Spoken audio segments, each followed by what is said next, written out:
आकाश में युद्ध सी 231 अध्याय 231 शियाओ यान की प्रथम उत्पत्ति स्वर्गीय ज्वाला हरित कमल कोर ज्वाला। विशाल पहाड़ी गुफा में याओ लाओ हवा में लटके हुए हरे रंग की लौ से जगमगाते आवरण को निहार रहे थे। प्रतीक्षा करते हुए उनकी उंगली धीरे से अंतरिक्ष में थपथपा रही थी। कुछ क्षण बाद उन्होंने अपनी भौहें थोड़ी सिकुड़ी और धीरे से पूछा, इतना समय क्यों लग रहा है? कहीं कोई समस्या तो नहीं आ गई? कुछ देर और इंतजार करने के बाद याओ लाओ ने देखा कि हरे रंग की लौ से ढकी रोशनी का आवरण अभी भी गायब होने का नाम नहीं ले रहा है, तो उसकी भौहें और भी तंग गईं। उसने कुछ देर सोचा और फिर उस हरे रंग की रोशनी के आवरण को जबरदस्ती तोड़ने का फैसला किया। जैसे ही याओ लाओ कोई क्रिया करने ही वाले थे, शांत हरे रंग के प्रकाश आवरण की सतह से अचानक और तेजी से ऊर्जा की लहरें उठने लगीं। इसके तुरंत बाद ज्वाला प्रकाश आवरण के भीतर से अचानक एक शक्तिशाली ऊर्जा फैल गई। इस सांस को महसूस करते हुए याओ लाओ थोड़ा चौंक गया। वह थोड़ा हैरान था और सोचने लगा, ये चीज अचानक पहले से इतनी शक्तिशाली कैसे हो गई? हालांकि स्वर्गीय ज्वाला को परिष्कृत करने से युद्ध शक्ति तो बढ़ती है, लेकिन इससे स्तर नहीं बढ़ता। याओ लाओ असमंजस में था और उसने अपना सिर हिलाया। उसने धीरे से आह भरी और फुसफुसाया, हालांकि यह थोड़ा अजीब है, लेकिन सौभाग्य से स्वर्गीय ज्वाला को परिष्कृत करने की प्रक्रिया सफल रही। हल्की मुस्कान के साथ याओ लाओ ने अपनी निगाह हरे रंग की ज्वाला की चादर की ओर घुमाई, जिस पर लहरों की लकीरें उभर आई थीं। अपने हाथों को आस्तीनों में डाले वह चुपचाप प्रतीक्षा करता रहा। गोलाकार प्रकाश आवरण की सतह पर ऊर्जा तरंग दोलन की बढ़ती तीव्रता के कारण धीरे धीरे और अचानक दरारें बन गईं। दरारें धीरे धीरे फैलती गईं। अंततः पूरा प्रकाश आवरण इन दरारों से ढक गया। देखने में ये हरे रंग के मुर्गी के अंडे जैसा लग रहा था, जो फूटने ही वाला था। काचा, एक स्पष्ट ध्वनि पहाड़ की गुफा के भीतर धीरे से गूंज उठी। हरे रंग के प्रकाश आवरण पर लिपटी ऊर्जा की एक परत अचानक नीचे गिरी और एक चट्टान पर जा गिरी। उसके उच्च तापमान ने तुरंत चट्टान में एक छोटा सा गड्ढा बना दिया। का ऊर्जा का पहला टुकड़ा गिरने के बाद हरे रंग की ऊर्जा से ढकी प्रकाश की चादर अचानक तेजी से कांपने लगी। कंपन कुछ क्षण तक जारी रहा और अंत में हरे रंग की प्रकाश की चादर एक जोरदार धमाके के साथ फट गई। इस जोरदार धमाके के बाद असंख्य छोटे छोटे ऊर्जा कण चारों दिशाओं में फैल गए। तुरंत ही आसपास की पहाड़ी गुफा में अनगिनत छोटे छोटे पिघले हुए छेद बन गए। हवा में लटके हुए याओ लाओ ने अपनी बूढ़ी आंखों को सिकोड़ लिया। उनकी ओर आने वाला कोई भी ऊर्जा कण उनके शरीर के आधे फुट के दायरे में पहुंचते ही हरे धुएं के एक गुबार में बदल जाता और उन्हें कोई नुकसान नहीं पहुंचाता। गुफा के भीतर चारों दिशाओं में ऊर्जा के टुकड़ों का विस्फोट काफी देर तक जारी रहा, जिसके बाद वे धीरे धीरे पूरी तरह से गायब होने लगे।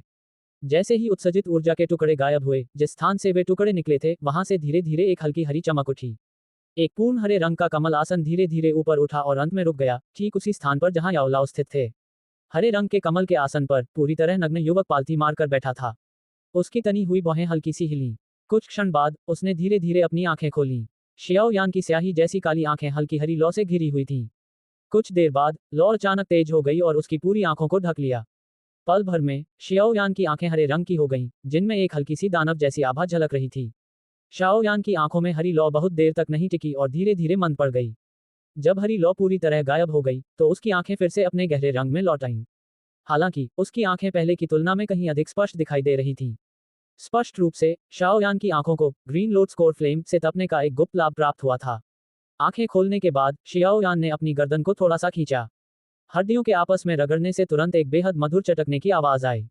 इस साफ आवाज को सुनकर शियाओ यान ने गहरी सांस ली और उसका चेहरा सुकून और मदहोशी से भर गया। सिर झुकाए शियाओ यान के चेहरे पर लाचारी का भाव आ गया जब उसने अपने शरीर की सफेद त्वचा को देखा। बड़ी मेहनत से बनाई गई उसकी स्वस्थ दिखने वाली कांस्य रंग की त्वचा एक बार फिर अपने मूल रूप में लौट आई थी। छोटे लड़के, क्या तुम्हें मेरे सामने नग्न होना बहुत दिलचस्प लगता है?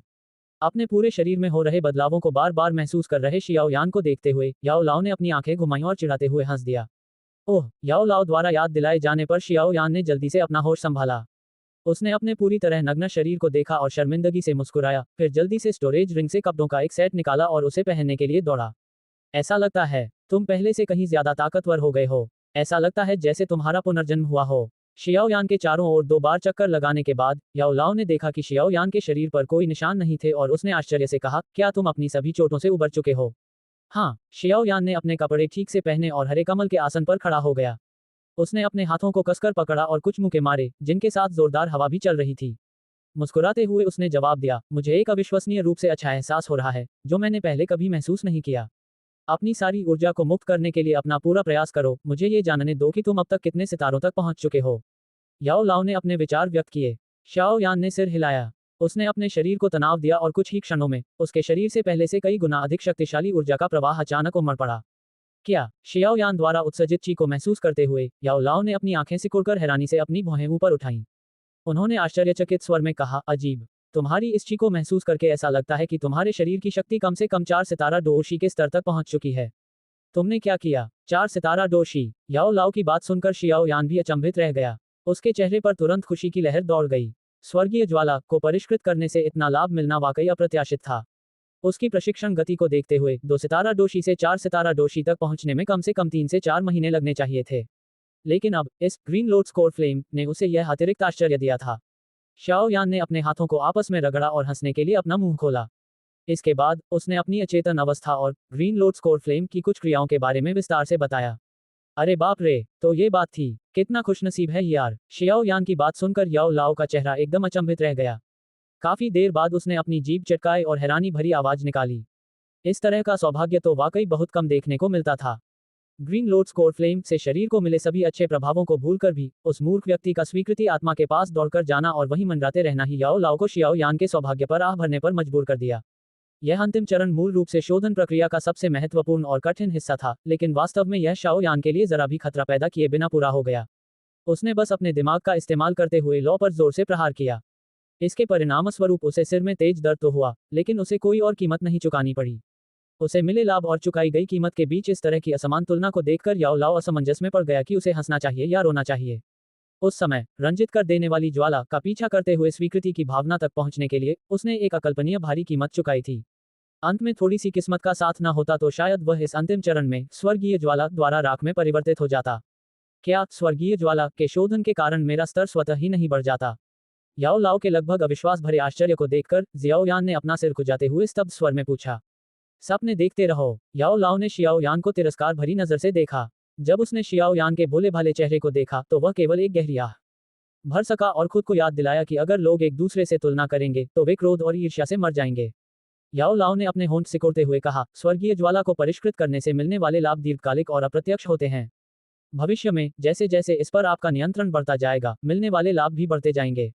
दूसरे शब्दों में, इसे परिष्कृत करने के तुरंत बाद आपकी शक्ति में अचानक कोई तीव्र वृद्धि नहीं होगी, सिर्फ इसलिए कि आपने स्वर्गीय ज्वाला को ग्रहण किया है। इसलिए अल्पकाल में स्वर्गीय ज्वाला सीधे आपकी शक्ति नहीं बढ़ाएगी। आपके जैसी स्थिति को अत्यंत भाग्यशाली माना जाएगा। हालांकि ये खेदजनक है। यदि आपकी शक्ति अभी डो लिंग या डो वान के बराबर होती और आपकी शक्ति में कुछ सितारों की तीव्र वृद्धि होती तो आप सचमुच भाग्य के धनी होते। हे, इतना ही काफी है। मैं इस मुकाम तक पहुंचकर ही बहुत संतुष्ट हूं। अगर इससे भी आगे बढ़ा तो मेरा शरीर ताकत में इस बढ़ोतरी को शायद संभाल ना पाए। आखिर अगर धीरे धीरे न बढ़ा जाए तो आगे चलकर सीढ़ियां इतनी स्थिर नहीं रहेंगी। हो सकता है कि एक दिन मैं अचानक गिर जाऊं। इस तरह की गिरावट को लोग आसानी से स्वीकार नहीं कर पाएंगे। शियाओ यान ने मुस्कुराते हुए कहा। उसके चेहरे पर दिख रही संतुष्टि बनावटी नहीं थी। अरे वाह, छोटे लड़के को तो पता है कब रुकना है। बुरा नहीं है। ये सुनकर याओ लाओ ने अपनी भौहें उठाईं और हैरानी से हंस पड़े। जाहिर है वह शाओ यान की बातों से थोड़ा हैरान थे। आखिरकार अपनी शक्ति को बहुत ज्यादा बढ़ाना तो कई लोगों का सपना होता है। ये तो बस सच है। जियाओ यान ने कंधे उचकाते हुए एक और मुस्कान के साथ कहा। ठीक है, अपने ओरिजिन फ्लेम सीड का इस्तेमाल करके देखो। ये तुम्हारी पहली स्वर्गीय ज्वाला है। याओ लाओ ने भी मुस्कुराते हुए सिर हिलाया। वह थोड़ा उत्सुक था। ठीक है। याओ लाओ का सुझाव सुनकर शियाओ यान के चेहरे पर एक ऐसी उत्तेजना और जिज्ञासा झलक उठी जिसे छुपाना मुश्किल था। उसने अपने हाथों को आपस में रगड़ा और धीरे से अपना दाहिना हाथ आगे बढ़ाया। इसके बाद उसने धीरे धीरे अपनी आंखें बंद कर लीं। उसके मन में एक विचार कौंधा और उसने तुरंत एक आदेश भेजा। आदेश भेजे जाने के तुरंत बाद उसके शरीर के भीतर एक प्रतिक्रिया हुई। दो ऊंची भंवर के मध्य से भूरे रंग का एक छोटा सा प्रकाश बिंदु कांप उठा। एक पल के लिए शांति छाई रही, फिर अचानक हरे रंग की लौ की एक हल्की सी लपट निकली। हरे रंग की ज्वाला भंवर से गुजरी और उसके शरीर के भीतर मौजूद चीपत्थों के साथ तेजी से बहने लगी। पलक झपकते ही वह उसकी बांह के चीपत्थों में प्रवेश कर गई। पर्वत की गुफा के भीतर आंखें बंद किए हुए शियाओ यान ने अचानक अपनी आंखें खोल दी। उसकी आंखों में एक बार फिर हल्के हरे रंग की ज्वाला चमक उठी। उसकी मुट्ठी अचानक खुल गई और हथेली ऊपर की ओर हो गई। उसके चेहरे पर उत्साह झलक रहा था और उसने धीरे से कहा, ग्रीन लोड स्कोर फ्लेम प्रकट हो। जैसे ही शियाओ यान की चीख थमी, उसकी दाहिनी हथेली थोड़ी कांप उठी। तुरंत ही भयंकर हरी लौ उठी और तेजी से उसकी हथेली को अपनी चपेट में ले लिया। पर्वत की गुफा में युवक हवा में लटके हरे कमल पर खड़ा था। उसके थोड़े से खुले हाथ से राक्षसी सी हरी ज्वाला उठ रही थी। इस दृश्य में एक अजीब सा भयावह दृश्यबोध था। शियाओ यान के होठों के कोने पर हल्की सी मुस्कान उभर आई और उसकी आंखें हथेली पर जलती हरी लौ को टकटकी लगाकर देख रही थीं। कुछ ही क्षणों में वह मुस्कान धीरे धीरे चौड़ी हो गई। उसके गले से एक हल्की सी हंसी निकली। थोड़ी देर बाद वह हल्की हंसी पूरी तरह से एक बेकाबू जोरदार चीख में बदल गई। हा हा, मुझे शियाओयान को आखिरकार एक स्वर्गीय ज्वाला मिल ही गई। हा हा, आकाश में युद्ध। सी 232 अध्याय 232 ची पद्धति का विकास। पर्वत की गुफा के भीतर याओ लाओ ने शियाओ यान को इतना उत्साहित देखकर हल्की सी मुस्कान बिखेरी कि वह खुद को भूल चुका था। उसने उसे रोकने के लिए कुछ नहीं कहा। कई वर्षों की अथक खोज के बाद शियाओ यान को आखिरकार आज वह मिल गया था जो वह चाहता था। उसे अपनी भावनाओं को व्यक्त करने देना अच्छा होगा। पहाड़ की गुफा में काफी देर तक तेज अनियंत्रित हंसी गूंजती रही, फिर धीरे धीरे शांत हो गई। अपने होठों पर हल्की मुस्कान लिए शियाओयान ने अपना सिर झुकाकर अपनी हथेली में धीरे धीरे फड़फड़ाती हरी लौ को देखा, जो बार बार खुलती और बंद होती रहती थी। ग्रीन लोड स्कोर फ्लेम को पूरी तरह से परिष्कृत कर लेने के कारण वर्तमान लौ से शियाओयान को न तो कोई बेचैनी हुई और न ही अत्यधिक गर्मी। इसके अलावा शियाओयान का मानना था कि यदि वह इस लौ का निरंतर अभ्यास करता रहे तो वह जल्द ही याओ लाओ के बोन चिलचिलाती लौ पर पूर्ण नियंत्रण के स्तर तक पहुंच जाएगा। ग्रीन लोड स्कोर फ्लेम शाओयान की उंगली की नोक पर नाचती हुई एक चंचल आत्मा की तरह थी। कभी कभी हवा में उड़ने वाली ज्वाला की छोटी छोटी लपटें तुरंत अपनी भयानक शक्ति का प्रदर्शन करती थीं। उसकी हथेली से आधा फुट की दूरी पर स्थित हवा भी इतनी गर्म थी कि वह विकृत हो गई। गर्म हवा की लहरें हवा में उठने लगी, जिससे शाओयान की दृष्टि धीरे धीरे धुंधली होने लगी। शाओयान ने हरे रंग की ज्वाला से घिरी अपनी मुट्ठी को कसकर पकड़ लिया और धीरे से आह भरी। उसका शरीर एक पल के लिए शांत रहा, फिर अचानक उसके पैर हरे कमल से हट गए। जैसे धनुष से तीर छूटता है, वैसे ही उसका शरीर तेजी से पहाड़ की दीवार की ओर बढ़ा। गर्म हवा के झोंके के साथ उसकी मुट्ठी ने दीवार को जोरदार तरीके से तोड़ दिया। टकराना। जैसे ही उसकी मुट्ठी कठोर पहाड़ी चट्टान को छुई, हरे रंग की लौ के तीव्र तापमान ने चट्टान को तुरंत पिघला दिया और उसमें एक छेद बन गया। उसकी मुट्ठी उस छेद के साथ साथ आगे बढ़ी और चट्टान के अंदरूनी हिस्से पर जोर से टकराई। तुरंत ही अंदर से एक धीमी सी आवाज आई और उस छेद से दरारें तेजी से फैलने लगीं। पल भर में ही ये दरारें पूरी पहाड़ी दीवार पर फैल गईं। शाओयान ने धीरे से सांस ली। उसने उस पहाड़ी दीवार को देखा जो टूटने ही वाली थी। उसके चेहरे पर हैरानी के भाव उभर आए। उसने हंसने के लिए मुंह खोला, मुट्ठी पीछे खींची और पीछे हट गया। जैसे ही जियाओयान पीछे हटी, दरारों से पूरी तरह ढकी हुई वह पहाड़ी दीवार धमाके की आवाज के साथ ढह गई और चट्टान के टुकड़े चारों ओर बिखर गए। शियाओयान ने लापरवाही से हाथ हिलाकर हवा का झोंका छोड़ा और अपनी ओर आती धूल को उड़ा दिया। फिर उसने पहाड़ की दीवार को देखा जो अब तक टूटे हुए पत्थरों के ढेर में बदल चुकी थी। अपनी गर्दन झुकाई और कुछ आश्चर्य के साथ हंसते हुए कहा, बुरा नहीं है। मेरे शरीर की ताकत और गति पहले से कहीं बेहतर है। अगर पहले की बात करें तो मैंने अभी जो वार किया है वह पहले के ऑक्टेन ब्लास्ट के इस्तेमाल के बराबर है। ये ग्रीन लोड स्कोर फ्लेम वाकई असाधारण है। शियाओयान ने कुछ प्रशंसा भरे शब्द कहे और यूं ही अपना हाथ हिलाया। उसके हाथ पर छाई हरी लौ धीरे धीरे हटने लगी। हरी लौ को हाथ पर रोके रखने के बाद शियाओयान ने अपने शरीर के भीतर का जायजा लिया। वह तुरंत थोड़ा सा भौहें सिकोड़कर धीमी और असहाय आवाज में बोला, जैसा सोचा था। ये स्वर्गीय ज्वाला भी बहुत अधिक ऊर्जा को तेजी से खर्च करती है। इसे थोड़े समय के लिए ही इस्तेमाल करने से मेरी लगभग 10% ऊर्जा खर्च हो गई है। अगर मैंने अभी अपनी शक्ति को 2 स्टार तक न बढ़ाया होता तो मुझे डर है कि ऊर्जा की खपत और भी अधिक हो सकती थी। हाँ, तुम्हारी वर्तमान शक्ति बहुत कमजोर है और तुम स्वर्गीय ज्वाला की शक्ति को पूरी तरह प्रदर्शित करने में सक्षम नहीं हो। इसके अलावा ज्वाला मंत्र ची विधि अभी केवल मध्य हुआंग श्रेणी की है। इस प्रकार की ची विधि से प्राप्त डोची की ऊपरी सीमा को देखते हुए स्वाभाविक रूप से तुम स्वर्गीय ज्वाला को बेवजह डोची बर्बाद करने की अनुमति नहीं दे सकते। याओ लाओ ने मुस्कुराते हुए कहा, ओह हाँ, ची विधि। याओ लाओ की बात सुनकर शियाओयान की आंखें तुरंत चौड़ी हो गईं। ये सबसे महत्वपूर्ण चरण था, फिर भी स्वर्गीय ज्वाला को परिष्कृत करने के आनंद में डूबे रहने के कारण वह इसे लगभग भूल ही गया था। जल्दी मत करो। अब जब तुमने ग्रीन लोड स्कोर फ्लेम को पूरी तरह से परिष्कृत कर लिया है तो इसे निगलकर अपनी ची विधि को विकसित करना बस कुछ ही समय की बात है। आज तुमने जो काम किया है वह काफी है। पहले एक दिन आराम करो। हेवनली फ्लेम जैसी चीज को निगलने से शरीर में संतुलन बनाए रखना जरूरी हो जाता है। अगर तुम बहुत जल्दी करोगे तो इसका उल्टा असर हो सकता है। याओ लाओ ने सिर हिलाकर उसे समझाया। ओह ठीक है। ये सुनकर शियाओयान असमंजस में पड़ गया। याओ लाओ के गंभीर चेहरे को देखकर वह अनिच्छा के बावजूद असहाय होकर सिर हिलाने को मजबूर हो गया। हम कल रात देर से शुरू करेंगे। यही वह समय है जब तापमान सबसे कम होता है। हालांकि इससे आपको स्वर्गीय ज्वाला को ग्रहण करने के प्रयास में थोड़ी सी ही मदद मिलेगी, लेकिन हम इसे छोड़ नहीं सकते। सफलता की संभावनाओं में यह मामूली सी वृद्धि ही अंततः ये तय कर सकती है कि विकास सफल होगा या नहीं। याओ लाओ ने गंभीरता से कहा, ठीक है, हम कल रात देर से शुरू करेंगे। जियाओयान मुस्कुराए और सिर हिलाया। जब उसने देखा कि शियाओयान मान गई है तो याओ लाओ ने भी राहत की सांस ली। उसका शरीर थोड़ा सा कांप उठा और एक बहती हुई रोशनी में बदल गया जो घेरे में प्रवेश कर गई। ऐसा करते हुए उसने एक हल्की हंसी छोड़ी जो गुफा में गूंज उठी। चून की बात ऐसी है तो तब तक तुम खुद ही अपना ख्याल रखना। मैं कल फिर आऊंगा। सिर हिलाते हुए शियाओयान ने अपनी उंगली पर काली अंगूठी को धीरे से रगड़ा। वह धीरे से हंसा और हरे कमल को उस अंगूठी में रखने के लिए हाथ हिलाया। इसके बाद उसने अपने पैर की उंगलियों को चट्टान की दीवार पर टिकाया और उसका शरीर एक तैरते हुए डंडेलियन की तरह धीरे से पहाड़ की गुफा से बाहर निकल आया। एक दिन धीरे धीरे बीत गया और शाओ यान बेहद उत्सुक था। दूसरे दिन जब रात का अंधेरा धीरे धीरे धरती पर छाने लगा, तो पहाड़ की चोटी पर एक उभरी हुई चट्टान पर पालथी मारकर बैठे शाओ यान ने धीरे धीरे अपनी आंखें खोलनी शुरू की। उसने अपना हाथ बढ़ाया और महसूस किया कि आसमान और धरती के बीच की हवा धीरे धीरे ठंडी हो रही है।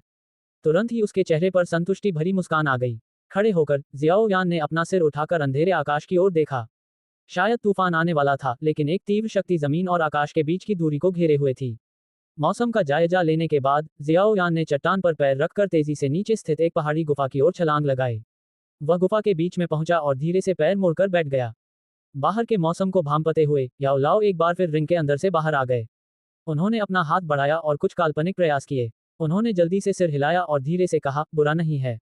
शायद मौसम की वजह से ही हवा में गर्मी अब सबसे निचले स्तर पर आ गई है। स्वर्गीय ज्वाला को ग्रहण करने के लिए ये सबसे उपयुक्त जलवायु परिस्थितियां हैं। क्या हम अभी शुरू करें? जियाओ यान ने घबराकर अपने हाथों को आपस में रगड़ते हुए सिर उठाकर पूछा। थोड़ा और इंतजार करो। आधी रात दिन का वो समय होता है जब ठंडी हवा सबसे घनी होती है। हम तब शुरू करेंगे। याओ लाओ ने सिर हिलाया और गुफा के प्रवेश द्वार की ओर तैरते हुए अंधेरे आसमान की ओर देखते हुए कहा, ads by pub future. Shao Yan ने सिर हिलाया और फिर कुछ नहीं बोला। वह विशाल चट्टान पर पालथी मारकर बैठ गया और धीरे धीरे उसकी आंखें बंद होने लगी, क्योंकि उसका लगातार धड़कता हुआ उत्तेजित हृदय शांत होने लगा था। काले आसमान में ठंडी हवा लिए एक हल्की सी बयार बह निकली, जिससे पहाड़ी जंगल में हुआ की गूंज सुनाई दी। घने काले बादलों के बीच से अचानक गरज की धीमी आवाज निकली और पूरे पहाड़ी जंगल में गूंज उठी। गरज के कुछ ही क्षण बाद बादलों के बीच से एक विशाल चांदी के रंग की बिजली गुजरी। उस तेज चांदी जैसी चमक ने मानो आसमान और धरती को चीर दिया हो, और पल भर में अंधेरा पहाड़ी जंगल रोशन हो उठा। पहाड़ी गुफा के किनारे खड़े होकर याओ लाओ ने आकाश की ओर देखा, जहां अचानक बिजली चमकी और गरज उठी। उन्होंने अपना हाथ बढ़ाया और सेम के आकार की बूंदें नीचे गिरने लगी। गिरते समय चटकने की आवाज आ रही थी। पल भर में पेड़ों की पत्तियों से टकराती बूंदों की पापा की आवाज पूरे पहाड़ी जंगल में गूंज उठी। शुरू करना। ठंडी हवा का एक झोंका याओ लाओ की ओर बढ़ा। उसने धीरे से सांस छोड़ी, अपना सिर झुकाया और पहाड़ की गुफा में बैठे युवक की ओर मुंह करके फुसफुसाया। ये सुनकर आंखें बंद किए हुए शाओ यान ने अपनी आंखें खोली और बाहर के पहाड़ी जंगल की ओर देखा, जो आकाश में चमकती बिजली की रोशनी से जगमगा रहा था। उसने गहरी सांस ली और गंभीरता से सिर हिलाया। मुझे आशा है कि तुम सफल होगे। स्वर्गीय ज्वाला को ग्रहण करने और ची विधि को विकसित करने की प्रक्रिया में मैं तुम्हारी कोई सहायता नहीं कर सकता। इसलिए तुम्हें केवल स्वयं पर ही निर्भर रहना होगा। याओ लाओ ने अपने हाथ पीठ पर रखे और आकाश में बिजली की तरह चमकते चांदी के सांप को देखने के लिए अपना सिर उठाया। वह काफी देर तक चुप रहे, फिर उनकी गहरी आवाज गरज के साथ पर्वतीय गुफा में गूंजी, देखो, मैं कुछ कहना चाहता हूँ। तुमने भले ही बैंगनी ज्वाला को निगल लिया हो और ची विधि को सफलतापूर्वक एक बार विकसित कर लिया हो, लेकिन शास्त्र के अनुसार ची विधि को वास्तव में उच्च स्तर तक विकसित करने के लिए स्वर्गीय ज्वाला को बार बार निगलना ही एकमात्र उपाय है। हालांकि क्या स्वर्गीय ज्वाला जैसी विनाशकारी वस्तु को कोई सचमुच ग्रहण कर सकता है? इस दोची महाद्वीप में बहुत कम लोग हैं जो तुम्हारा मार्गदर्शन कर सकते हैं, मुझ समेत। तुम ही अकेले हो जो फ्लेम मंत्र का अभ्यास करते हो। इसलिए तुम ही ये तय कर सकते हो कि इसमें त्यान श्रेणी की ची विधि बनने की क्षमता और योग्यता है या नहीं। यहाँ तक जो कुछ उसने कहा, उस दौरान याओ लाओ की भौहें कसकर सिकुड़ी हुई थीं। कुछ देर बाद उसने शांत भाव से कहा, यदि विकास विफल हो जाता है तो इस फ्लेम मंत्र ची विधि में वाकई कुछ समस्याएं आ सकती हैं। जब वह समय आएगा तो इस ची विधि को छोड़ देना। विकास की क्षमता के बिना फ्लेम मंत्र का मूल्य अधिक से अधिक जुबान श्रेणी की ची विधि के एक ग्रंथ के बराबर ही होगा। शाओ यान ने अपना सिर थोड़ा नीचे झुका लिया। उसके चेहरे के भाव स्पष्ट रूप से दिखाई नहीं दे रहे थे, लेकिन उसकी आस्तीनों के नीचे उसकी मुट्ठियां कसकर भींची हुई थीं। धमाका। बिजली की एक कड़क आसमान में कौंधी और उसकी गड़गड़ाहट पहाड़ी जंगल में गूंज उठी। जब गरज उठी तो शियाओ यान का शरीर थोड़ा कांप उठा। उसने धीरे से अपना सिर उठाया और पहाड़ की गुफा के प्रवेश द्वार पर खड़े बूढ़े व्यक्ति की पीठ को देखा। कुछ वर्षों तक परछाई की तरह उसके साथ रहने के बाद याओ लाओ का शरीर पहले से कहीं अधिक झुका हुआ प्रतीत हो रहा था। बिजली की चमक में बेहद दुबले पतले दिख रहे उस बूढ़े व्यक्ति को देखकर जियाओ यान अचानक धीरे से हंस पड़ी। उसकी मधुर हंसी गुफा के भीतर गूंज उठी। हे गुरुजी, हम इस मुकाम तक पहुंच चुके हैं, तो आप ये निराशाजनक बातें क्यों कह रहे हैं? भले ही इस बार ची विधि का विकास असफल हो जाए, मुझे लगता है कि मैं इसे नहीं छोड़ूंगा। आपने पहले भी कहा है कि ची विधि मेरे लिए बलवान बनने के शिखर तक पहुंचने का अनिवार्य साधन है। इसके अलावा गुरुजी, आपके शरीर को ज्वाला मंत्र के विकास से उत्पन्न ज्वाला की आवश्यकता है। यदि मैं ज्वाला मंत्र का अभ्यास छोड़ दूं तो यह आपके पुनर्जीवन की आशा को छोड़ने के बराबर होगा। उसके पीछे से आती हुई मधुर हंसी ने याओ लाओ के शरीर को अचानक तनावग्रस्त कर दिया। उसने गहरी सांसें ली और धीरे से अपना सिर घुमाया। चांदी जैसी चमकती बिजली की रोशनी में उसकी मैली कुचली बूढ़ी आंखों में एक अजीब सी खुशी और प्रसन्नता झलक रही थी। चूंकि तुम इतने दृढ़ निश्चयी हो, तो मेरे प्रिय शिष्य, निश्चिंत होकर अभ्यास करो। मुझे विश्वास है कि तुम सफल होगे। याओ लाओ ने अपनी हथेली से अपनी आंखों के कोने पोंछे और मुस्कुराए। इसके बाद उन्होंने अपना हाथ उठाया और अनंत काले आकाश की ओर देखा। एक क्षण के लिए चुप रहने के बाद उन्होंने धीरे से कहा, इसके अलावा भले ही यह विधि वास्तव में स्वर्गीय ज्वाला को ग्रहण न कर सके, गुरुजी तुम्हें शिखर पर खड़े एक शक्तिशाली व्यक्ति बनाने के लिए हर संभव उपाय करेंगे। याओ लाओ के गुफा से बाहर निकलने के बाद एक मुरझाए हुए हाथ ने प्रवेश द्वार के किनारे पर हल्के से प्रहार किया। उससे एक दरार फैल गई और अचानक एक विशाल चट्टान नीचे गिर पड़ी। पल भर में ही उसने गुफा के प्रवेश द्वार को पूरी तरह से अवरुद्ध कर दिया। पूरी तरह से अवरुद्ध गुफा के प्रवेश द्वार पर एक नजर डालने के लिए अपना सिर झुकाने के बाद याओ लाओ का शरीर पास की एक पहाड़ी चट्टान पर तैरता हुआ प्रकट हुआ। उसने बारिश की बूंदों को अपने मायावी शरीर से गुजरने दिया और आकाश में फैले चांदी जैसे सांपों के नीचे चुपचाप खड़ा होकर उस युवक के सफल होने की प्रतीक्षा करने लगा। आकाश में युद्ध सी 233 अध्याय 233 असहनीय पीड़ा। अंधेरी तूफानी रात में भीषण बारिश ने पहाड़ी जंगल को अपनी चपेट में ले लिया। तेज हवा अपने साथ हुआ कि गड़गड़ाहट लेकर जंगल में उमड़ रही थी। कभी कभी आकाश में गरज सुनाई देती थी। उसकी गड़गड़ाहट भरी तेज आवाज पहाड़ों में दूर तक गूंजती रहती थी, जहां उसकी गूंज थमसी जाती थी। घने अंधेरे आसमान में चांदी का सांप चमक रहा था, जहां बार बार चीला की आवाजें गूंज रही थीं। बीच बीच में एक तेज चांदी की रोशनी घने काले पहाड़ी जंगल को ऐसे रोशन कर देती थी मानो दिन का उजाला हो। खड़ी पहाड़ी की चोटी पर एक बूढ़ा व्यक्ति नुकीली चट्टान पर खड़ा था और उसके हाथ पीछे बंधे थे। उसका बूढ़ा चेहरा भावहीन था, वह चमकती बिजली और गरजते बादलों को घूर रहा था। उसका थोड़ा झुका हुआ शरीर एक पुराने चीड़ के पेड़ की तरह चट्टान की चोटी पर मजबूती से खड़ा था। उसका भावहीन और प्रभावशाली था, जिससे लगता था कि वह आसपास के भीषण मौसम में भी हिलेगा नहीं। हालांकि अगर कोई ध्यान से देखे तो उसे पता चलेगा कि जब भी उस बूढ़े आदमी की नजर टूटे हुए पत्थरों के ढेर से ढकी किसी पहाड़ी गुफा के प्रवेश द्वार की ओर जाती, तो उसके चील के पंजों जैसे हाथ अनायास ही अचानक कस जाते थे। काफी देर बाद ही वे फिर से सामान्य हुए और ढीले पड़े। बिजली की कड़क के नीचे खड़ा बूढ़ा आदमी बिना कुछ बोले चुपचाप आकाश को निहारता रहा। कभी कभी उसकी नजर पहाड़ की गुफा की ओर जाती, लेकिन एक पल के लिए रुककर वह चुपचाप नजर हटा लेता। उसका ये सख्त रवैया ऐसा था मानो उसे डर हो कि गुफा को देर तक देखते रहने से अंदर अभ्यास कर रहे युवक की खलल पड़ जाएगी। बिजली और गरज के बीच गहरी काली रात धीरे धीरे बीतती गई। पूरी रात तूफान ने पहाड़ी जंगल को बेरहमी से तबाह कर दिया। जब काली रात धीरे धीरे छंट गई तो पूर्वी क्षितिज से सूरज की एक हल्की किरण निकली। भोर। पूरा पहाड़ी जंगल तुरंत अपनी दयनीय स्थिति में आ गया। पेड़ों की कतारों के बीच कई खाली जगहें दिखाई देने लगी। पूर्वी क्षितिज से धीरे धीरे एक गोल सूर्य उदय हुआ। उसकी हल्की गर्म रोशनी पूरे भूभाग पर फैल गई, जिससे बिजली से तबाह हुए पहाड़ी जंगल में कुछ स्फूर्ति और जीवंतता आ गई। पहाड़ की चट्टान पर खड़े होकर याओ लाओ ने धीरे धीरे उगते हुए गोल सूरज को देखने के लिए अपना सिर थोड़ा झुकाया। उसकी नजर पहाड़ की गुफा पर पड़ी, जो अभी भी शांत थी और उसमें कोई हलचल नहीं थी। उसकी आस्तीनों के नीचे मौजूद दोनों हाथ तुरंत और अचानक कस गए। उसकी आंख का कोना अनजाने में 2 बार धीरे से फड़क उठा। याओ लाओ ने ताजी सुबह की हवा में गहरी सांस ली। उसने खुद को शांत करने की पूरी कोशिश की। हालांकि उसके दिल में बसी चिंता ने उसे अपनी सामान्य उदासीनता को वापस पाने में मुश्किल पैदा कर दी। उसकी कुछ सूखी और पतली उंगलियां उसकी बाहों पर थपथपा रही थीं। समय बीतने के बावजूद पहाड़ी गुफा में कोई हलचल नहीं थी। तुरंत ही वह थपथपाहट, जिसमें कुछ हद तक लय थी, याओ लाओ की वर्तमान मनस्थिति की तरह ही बेतरतीब हो गई। अभी अभी उगा सूरज धीरे धीरे लगभग आधे आकाश को पार कर गया। इस समय गर्म धूप थोड़ी और तेज हो गई थी। ऐसे माहौल में याओ लाओ के दिल में बेचैनी भी धीरे धीरे और गहरी होती चली गई। कुछ देर चुपचाप इंतजार करने के बाद याओ लाओ की 10 उंगलियां, जिनसे वह अपनी बांह थपथपा रहा था, अचानक रुक गईं। उसकी मटमैली आंखों से धीरे धीरे एक निर्दयी आभा निकलने लगी। स्पष्ट था कि पूरी रात इंतजार करने के बाद वह अब व्यर्थ में इंतजार नहीं करना चाहता था। याओ लाओ की उंगलियां रुकते ही उनके शरीर के भीतर से एक शक्तिशाली और प्रबल ची ऊर्जा धीरे धीरे उठने लगी। इस प्रबल ची ऊर्जा के दबाव से हवा में चक्कर लगा रहे कुछ जादुई जीव भयभीत होकर चीखने लगे और उस जगह से भाग गए जहां से वे अब बेहद डर चुके थे। जैसे ही याओ लाओ जबरदस्ती अंदर घुसकर यह पता लगाने के लिए तैयार हुआ कि क्या हुआ था, तभी पिछली रात के बाद पहली बार उस शांत पहाड़ी गुफा के अंदर एक असामान्य हलचल दिखाई दी। टकराना। पर्वत की गुफा के भीतर से अचानक एक तीव्र ऊर्जा तरंग फैली, जिसे पर्वत की दीवार ने तुरंत रोक दिया। पल भर में पर्वत की दीवार पर असंख्य विशाल दरारें तेजी से फैल गईं। पहाड़ की चट्टान पर खड़े होकर याओ लाओ ने अचानक फैली दरारों को गौर से देखा। उनके चेहरे पर आय कड़न थोड़ी कम हुई। चूंकि अभी भी हलचल थी, इसलिए अंदर मौजूद व्यक्ति कम से कम सुरक्षित होना चाहिए। ऊर्जा की लहर के निकलने के कुछ ही समय बाद कुछ और भी तीव्र ऊर्जा की लहरें फैल गईं। इन ऊर्जा की लहरों के प्रभाव से कठोर और मजबूत पहाड़ी दीवार स्पष्ट रूप से थोड़ी कांपने लगी। आखिर हुआ क्या है? ढहने की कगार पर खड़ी उस पहाड़ी गुफा को देखकर याओ लाओ की भौहें एक बार फिर सिकुड़ गईं और वह अनिश्चितता से बुदबुदाया। टकराना। याओ लाओ जब असमंजस में था, तभी अचानक पहाड़ की गुफा के भीतर से एक जोरदार धमाका हुआ, जिसकी आवाज कल रात की भयंकर गड़गड़ाहट के बराबर थी। इस बार ऊर्जा के तीव्र झटके से गुफा ढहने की कगार पर पहुंच गई थी और गड़गड़ाहट की तेज आवाजों के साथ वह अचानक अंदर की ओर झुकने लगी। विशाल चट्टानों के ढेर जोर से नीचे गिरे। पलक झपकते ही वे पहाड़ की गुफा पर इस कदर जमा हो गए कि वहां सिर्फ चट्टानों का ढेर ही बचा रहा। अचानक घटी इस घटना को देखकर याओ लाओ के चेहरे पर थोड़ा सा भाव बदल गया। उसने अपने पैर की उंगलियों को पहाड़ की चट्टान पर हल्के से दबाया और उसका शरीर तेजी से ढह चुकी गुफा के प्रवेश द्वार की ओर बढ़ गया। जैसे ही याओ लाओ चट्टानों के ढेर पर उतरने ही वाले थे कि अचानक अव्यवस्थित चट्टानों के नीचे से हरे रंग की ज्वाला फूट पड़ी। पल भर में ही विशाल चट्टानों के ढेर तेजी से लावा में बदल गए। याओ लाओ ने अपने पैरों को धीरे से हवा में उठाया और नीचे गिरते हुए अपने शरीर को बलपूर्वक रोक लिया, उग्र और हिंसक रूप धारण कर चुकी हरी ज्वाला से बचते हुए। उसने खोए हुए और गंभीर चेहरे से पहाड़ की गुफा के काले भीतरी हिस्से को जल्दी से घूर कर देखा। पहाड़ की गुफा के भीतर से एक तीखी और थोड़ी कर्कश चीख अचानक जोर से गूंजी, बिल्कुल एक घायल जंगली भेड़िए की तरह।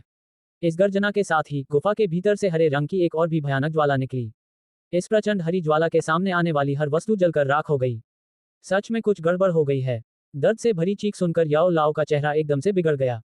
जैसे ही घनी सफेद हड्डी कंपा देने वाली ज्वाला ने उसके शरीर को घेर लिया, उसने धीरे से गाली दी। इसके बाद वह जोर से हरे रंग की ज्वाला से गुजरा और बिजली की तेजी से उस पहाड़ी गुफा में घुस गया जो पूरी तरह से तबाह हो चुकी थी। उतरने के बाद याओ लाओ की निगाहें तेजी से पहाड़ी गुफा के अंदर चारों ओर घूमी। अंत में उनकी नजर उस युवक के शरीर पर टिकी, जिसके पैर जमीन पर घुटने टेके हुए थे और सिर झुका हुआ था। वह बार बार मुट्ठियों से चट्टान पर प्रहार कर रहा था। वर्तमान में शियाओ यान के आधे से ज्यादा कपड़े जलकर राख हो गए थे। शायद उसकी त्वचा के काफी मजबूत हो जाने के कारण शियाओ यान को पूरे शरीर पर खून के कई निशान होने के बावजूद केवल मामूली चोटें ही आई थीं। याओ लाओ के प्रवेश को भांपते हुए शियाओ यान ने बड़ी मुश्किल से अपना सिर उठाया। उसका चेहरा, जो पहले ऊर्जा से भरा हुआ था, लगभग पूरी तरह पीला पड़ गया था।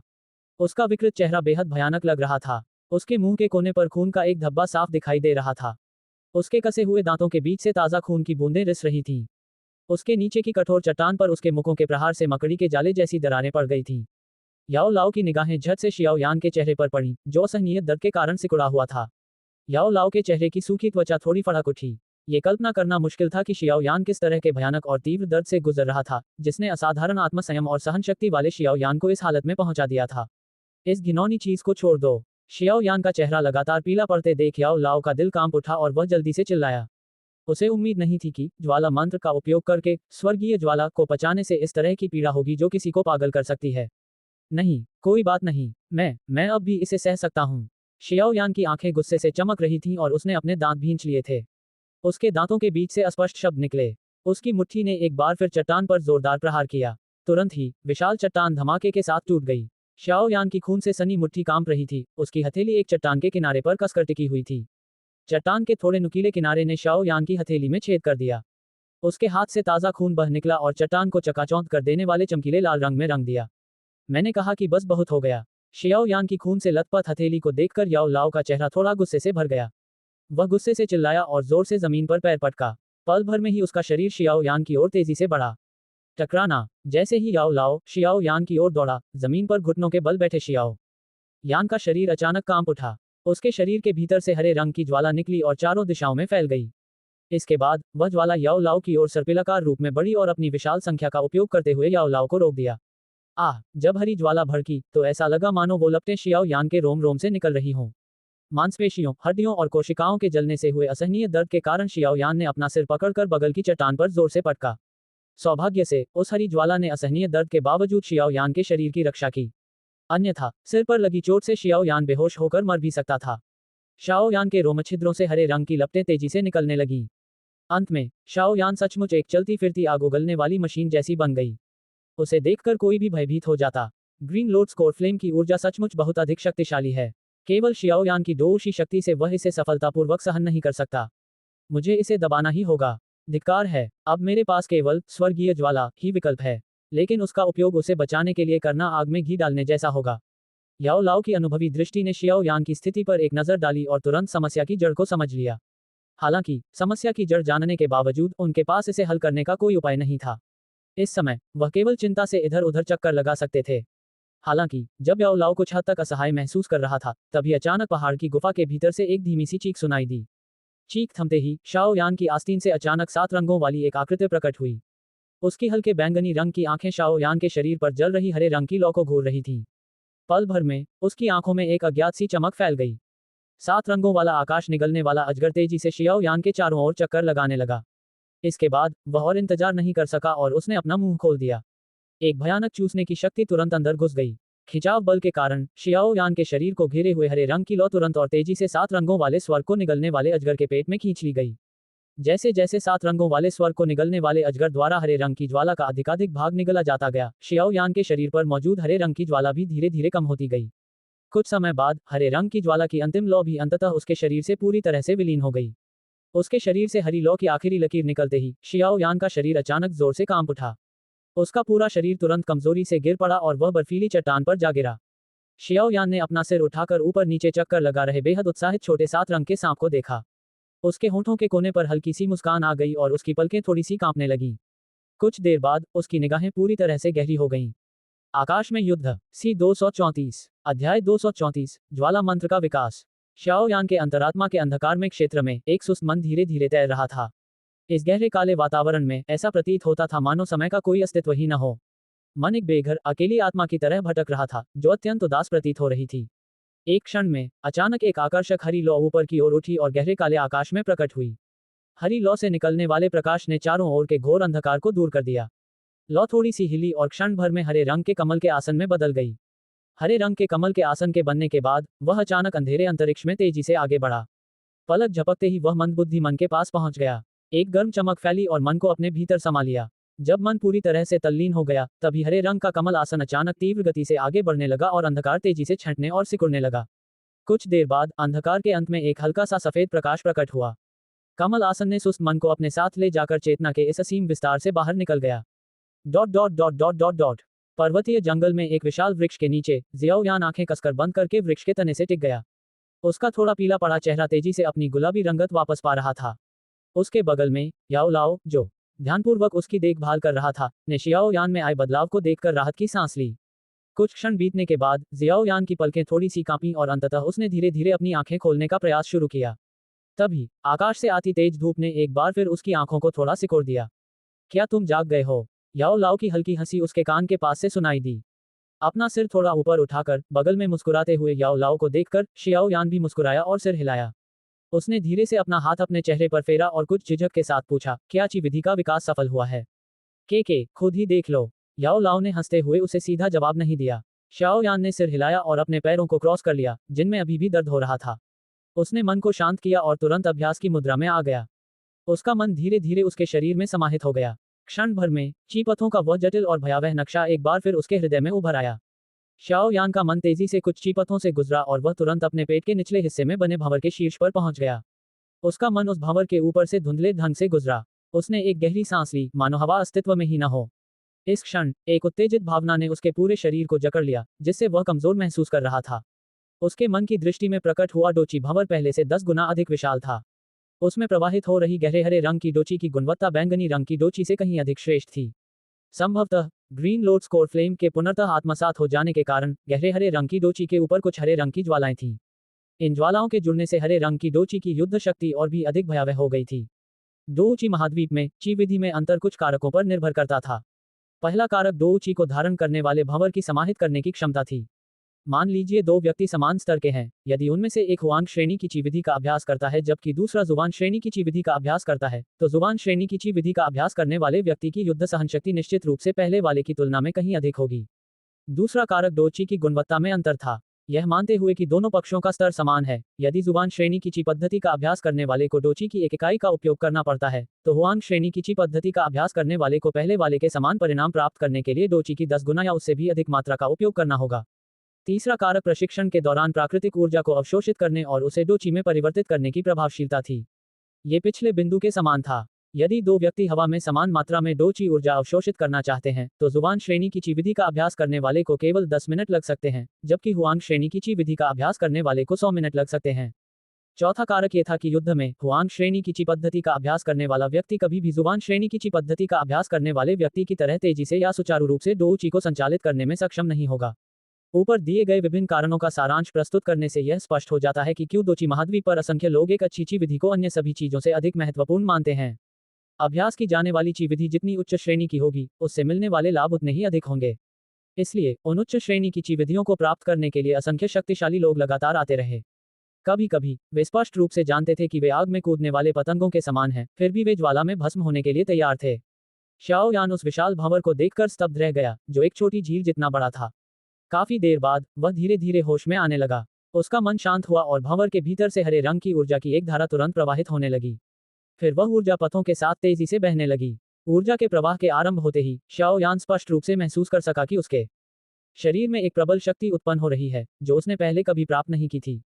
जैसे ही जियाओ यान का ध्यान पूरी तरह से उस मार्ग पर केंद्रित हुआ जिसमें दो ऊंची प्रवाहित हो रही थी, उसे एहसास हुआ कि विकास के बाद ची विधि का मार्ग पहले से कहीं अधिक जटिल हो गया था। हालांकि आश्चर्य की बात यह थी कि मार्ग के अधिक जटिल होने के बावजूद ची विधि द्वारा एक चक्र पूरा करने में लगने वाला समय लगातार कम होता जा रहा था। इसके अलावा एक चक्र पूरा होने के बाद उसके शरीर में मौजूद प्रबल शक्ति तैयार हो जाती थी। किसी भी क्षण इसका स्वामी इसे चलाकर उस प्रचंड ऊर्जा को उग्र रूप से बाहर निकाल सकता था। क्या मैं सचमुच सफल हो गया? अपने शरीर में ऊर्जा का संचार महसूस करते हुए शियाओ यान ने गहरी सांस ली, क्योंकि उसे यह थोड़ा अविश्वसनीय लग रहा था। शियाओ यान ने धीरे धीरे अपनी आंखें खोली, सिर उठाया और बगल में मुस्कुराते हुए याओ लाओ को देखा। फिर उसने मुंह खोलकर धीरे से कहा, क्या मैं सफल हो गया? जी हाँ। शियाओ यान के थोड़े मजाकिया भाव को देखकर याओ लाओ मुस्कुराए और सिर हिलाया। उन्होंने गहरी भावना से आह भरी और शियाओ यान के कंधे पर धीरे से हाथ फेरते हुए मुस्कुराते हुए कहा, बधाई हो। तुमने सफलतापूर्वक साबित कर दिया है कि यह ज्वाला मंत्र सचमुच स्वर्गीय ज्वाला को आत्मसात कर सकता है। दूसरे शब्दों में, इसकी क्षमता असीमित है। याओ लाओ के शब्द शाओ यान के कानों में गूंजते रहे। अचानक मिली इस खुशी से वह इतना अभिभूत हो गया कि उसे सिर दर्द होने लगा। उसका शरीर कमजोरी से पेड़ के तने से टिक गया, लेकिन उसके चेहरे पर झलकती अपार खुशी को छुपाना मुश्किल था। काफी देर तक असीम आनंद में डूबे रहने के बाद शियाओ यान धीरे धीरे होश में आने लगा। वह धीरे धीरे उठा और अपनी आंखें बंद कर लीं। कुछ ही क्षण में उसके शरीर के भीतर से हरे रंग की ऊर्जा निकली और पलक झपकते ही उसके शरीर पर हरे रंग का एक पूर्ण आवरण बन गया। इस आवरण के ऊपर हरे रंग की लपटें कभी कभी भड़क उठती थीं। इस तीव्र तापमान से हवा इतनी गर्म हो गई कि उसमें हल्का सा बदलाव आ गया। जब दो ऊंची का आवरण पूरी तरह से प्रकट हुआ, तो शाओ यान के शरीर से अचानक एक प्रचंड ची का विस्फोट हुआ। इस ची के विस्फोट के बाद शाओ यान के शरीर पर मौजूद हरे रंग की दो ऊंची तुरंत आकाश की ओर उठी। ये 10 फीट की ऊंचाई तक पहुंचने के बाद स्थिर हो गई। धीरे से सिर उठाते हुए जियाओ यान ने अपने शरीर को कसकर घेरे हुए हरे रंग की लौ दो ऊंची को देखा। वह हल्का सा मुस्कुराया, अचानक अपनी मुट्ठी कसी और अपने पीछे खड़े विशाल पेड़ को जोर से तोड़ दिया। बैंग! एक हल्की धीमी सी आवाज के बाद शियाओ यान की मुट्ठी बिना किसी प्रतिरोध के पेड़ के तने पर जा लगी। उसकी हथेली थोड़ी कांपी और एक छिपी हुई ताकत निकली। तुरंत ही एक तेज काचा की आवाज सुनाई दी। पेड़ के तने पर तेजी से कई छोटी छोटी दरारें फैल गईं। एक पल बाद दरारें अचानक चौड़ी हो गईं। विशाल पेड़ का तना जोरदार धमाके के साथ टुकड़ों में टूट गया और ढह गया। पब फ्यूचर विज्ञापन टकराना। पास ही गिरे हुए विशाल पेड़ पर नजर डालते हुए शियाओ यान ने धीरे से हंस दिया। उसने एक बार फिर अपनी आंखें बंद कर लीं और अपने शरीर में डोची के तीव्र प्रवाह और डोची के निर्माण में उसकी दक्षता को महसूस किया। कुछ क्षण बाद उसने अपनी आंखें खोली, याओ लाओ को देखा और गहरी सांस ली। उसके चेहरे पर एक शानदार मुस्कान आ गई। जुबान वर्ग मध्य स्तर। शाओ यान द्वारा उल्लिखित जुबान श्रेणी का मध्य स्तर स्वाभाविक रूप से उस स्तर को संदर्भित करता है जिस पर स्वर्गीय ज्वाला को ग्रहण करने और तकनीक को विकसित करने के बाद ज्वाला मंत्र उन्नत होता है। गणना करने पर ऐसा प्रतीत होता है कि चीविधि हुआंग श्रेणी के मध्य स्तर से सीधे जुबान श्रेणी के मध्य स्तर पर पहुंच गई है। इन दोनों स्तरों के बीच यह एक पूरी श्रेणी ऊपर चढ़ गई है। शाओ यान की बातें सुनकर याओ लाओ क्षण भर के लिए स्तब्ध रह गया। फिर तुरंत राहत महसूस करते हुए उसने सिर हिलाया। उसके हृदय का बोझ धीरे धीरे हल्का हो गया। साथ ही उसकी कसी हुई छाती भी पूरी तरह से खुल गई। उसने मुस्कुराते हुए प्रशंसा की, बुरा नहीं है। ये सचमुच ग्रीन लोड स्कोर फ्लेम कहलाने योग्य है। यद्यपि चीविधि के स्तर को बढ़ाने के लिए अत्यधिक ऊर्जा की आवश्यकता होती है, लेकिन स्वर्गीय ज्वाला के लिए इसे प्राप्त करना कोई कठिन बात नहीं लगती। एक लंबी सांस छोड़ने के बाद शियाओ यान के शरीर में मौजूद दो ऊंची ज्वाला धीरे धीरे उसके शरीर में समाहित हो गई। उसने अपनी मुट्ठी को थोड़ा कसते हुए मुस्कुराते हुए कहा, गुरुजी, लगता है आपकी पहले की चिंताएं व्यर्थ थीं। अगर कल 7 रंगों वाले स्वर को निगलने वाले अजगर ने तुम्हारी मदद न की होती, तो मुझे नहीं लगता कि तुम स्वर्गीय ज्वाला के प्रकोप को सफलतापूर्वक झेल पाते। शियाओ यान के आत्मसंतुष्ट रवैये को देखकर याओ लाओ ने आंखें घुमाई और होंठ सिकोड़ते हुए कहा, ओह! स्वर्गीय ज्वाला को निगलने से हुए तीव्र दर्द को याद करते हुए शियाओ यान का मुस्कुराता हुआ चेहरा अकड़ गया। उसका गुलाबी चेहरा एक बार फिर थोड़ा पीला पड़ गया। उसने लाल नीली और कड़वी मुस्कान के साथ सिर हिलाया। वह थोड़ा डरा हुआ था और आह भरते हुए बोला, वह दर्द सचमुच भयानक था। अगर स्वर्गीय ज्वाला का पलटवार सफल हो जाता, तो मुझे डर है कि मेरी आत्मा भी जलकर राख हो जाती। ये ज्वाला मंत्र वाकई कुछ अजीब है। मुझे सच में नहीं पता कि इसे किस पागल ने बनाया है। उस समय मैंने और उन लोगों ने उस मनहूस जगह से इसे ढूंढने के लिए बहुत मेहनत की थी। इतना बोलने के बाद याओ लाओ अचानक चुप हो गया। साफ तौर पर कोई वर्जित विषय था। याओ लाओ के चुप हो जाने से बेपरवाह शियाओ यान ने कंधे उचकाए और अपनी आस्तीन में हाथ डालकर कुंडली मारे हुए स्वर को निगलने वाले सर्प को बाहर निकाला। ऐसा लग रहा था मानो वह गहरी नींद में सो गई हो, शायद ग्रीन लोड स्कोर फ्लेम का काफी हिस्सा निगलने के कारण। उसके शरीर पर हल्की हरी चमक छाई हुई थी, जिससे उसका रूप विचित्र लग रहा था। 7 रंगों वाला स्वर्ग निगलने वाला अजगर कई अवस्थाओं से गुजरता है। लावा, विकास, परिपक्वता, चरम अवस्था। प्रत्येक अवस्था के बीच के विकास के लिए अत्यधिक ऊर्जा की आवश्यकता होती है। पिछली बार वह केवल लावा अवस्था में थी। शायद हरे कमल की मूल ज्वाला के कारण वह वर्तमान में इस ऊर्जा का उपयोग रूपांतरण के लिए कर रही है। याओ लाओ ने छोटे 7 रंगों वाले सांप को देखते हुए मुस्कुराते हुए कहा, रूपांतरण के बाद वह कितनी शक्तिशाली हो जाएगी? ये सुनकर जियाओ यान ने कुछ उत्सुकता भरे लहजे में पूछा, शायद वह डू वान की श्रेणी की होगी। याओ लाओ ने मुस्कुराते हुए कहा, एक बार जब वह शिखर पर पहुंच जाएगी तो डू जोंग जैसा व्यक्ति भी उसे कम आंकने की हिम्मत नहीं करेगा। वह सचमुच एक स्वाभाविक आध्यात्मिक प्राणी होने के नाम को सार्थक करती है। कितनी ईर्ष्या होती है। जियाओ यान ने आश्चर्य से अपनी जीभ चटकाए और भावुक होकर आह भरी। के इस तरह का जीव बहुत दुर्लभ है। तुम्हारे हाथ में मौजूद ये 7 रंगों वाला आकाश निगलने वाला अजगर शायद पूरे दोउची महाद्वीप में इकलौता ही हो। याओ लाओ ने मुस्कुराते हुए कहा, अगर ऐसा है तो ये स्वाभाविक रूप से अच्छा है। जियाओ यान ने अपना मुंह खोलकर हंसते हुए कहा। फिर उसने 7 रंगों वाले आकाश को निगलने वाले अजगर को सावधानीपूर्वक अपनी आस्तीन में रखा, अपना सिर उठाया और अपने सामने की पहाड़ी चट्टान को निहारा। उसकी आंखें तैरते बादलों पर टिकी रहीं और उसने आलस से अपनी गर्दन फैलाई। कुछ देर चुप रहने के बाद उसने धीरे से कहा, गुरुजी, 3 वर्षीय समझौते में कितना समय बचा है? 2 महीने, याओ लाओ ने धीमी आवाज में कहा। 2 महीने, है ना? शियाओ यान धीरे से हंसा। उसकी उंगली ने धीरे से उसकी भंडारण अंगूठी पर टैप किया और भारी जुबान रूलर एक बार फिर प्रकट हो गया। रूलर की मूठ को कसकर पकड़े हुए शियाओ यान ने उसे जोर से नीचे की ओर मारा। उसके पैरों के नीचे की विशाल चट्टान तुरंत टूट गई। नालन यानरान, अब बस 2 महीने बचे हैं। क्या आपने तैयारी कर ली है? दूर पहाड़ी जंगल में एक नन्हा चील उड़ने की कोशिश कर रहा था और पेड़ की चोटी पर अपने पंख फड़फड़ाने की पूरी कोशिश कर रहा था। उसने अपनी कोशिश में चील की तीखी आवाज निकाली। तुरंत बाद उसके संघर्ष करते पंख सीधे हो गए और वह अचानक आसमान में उड़ गया।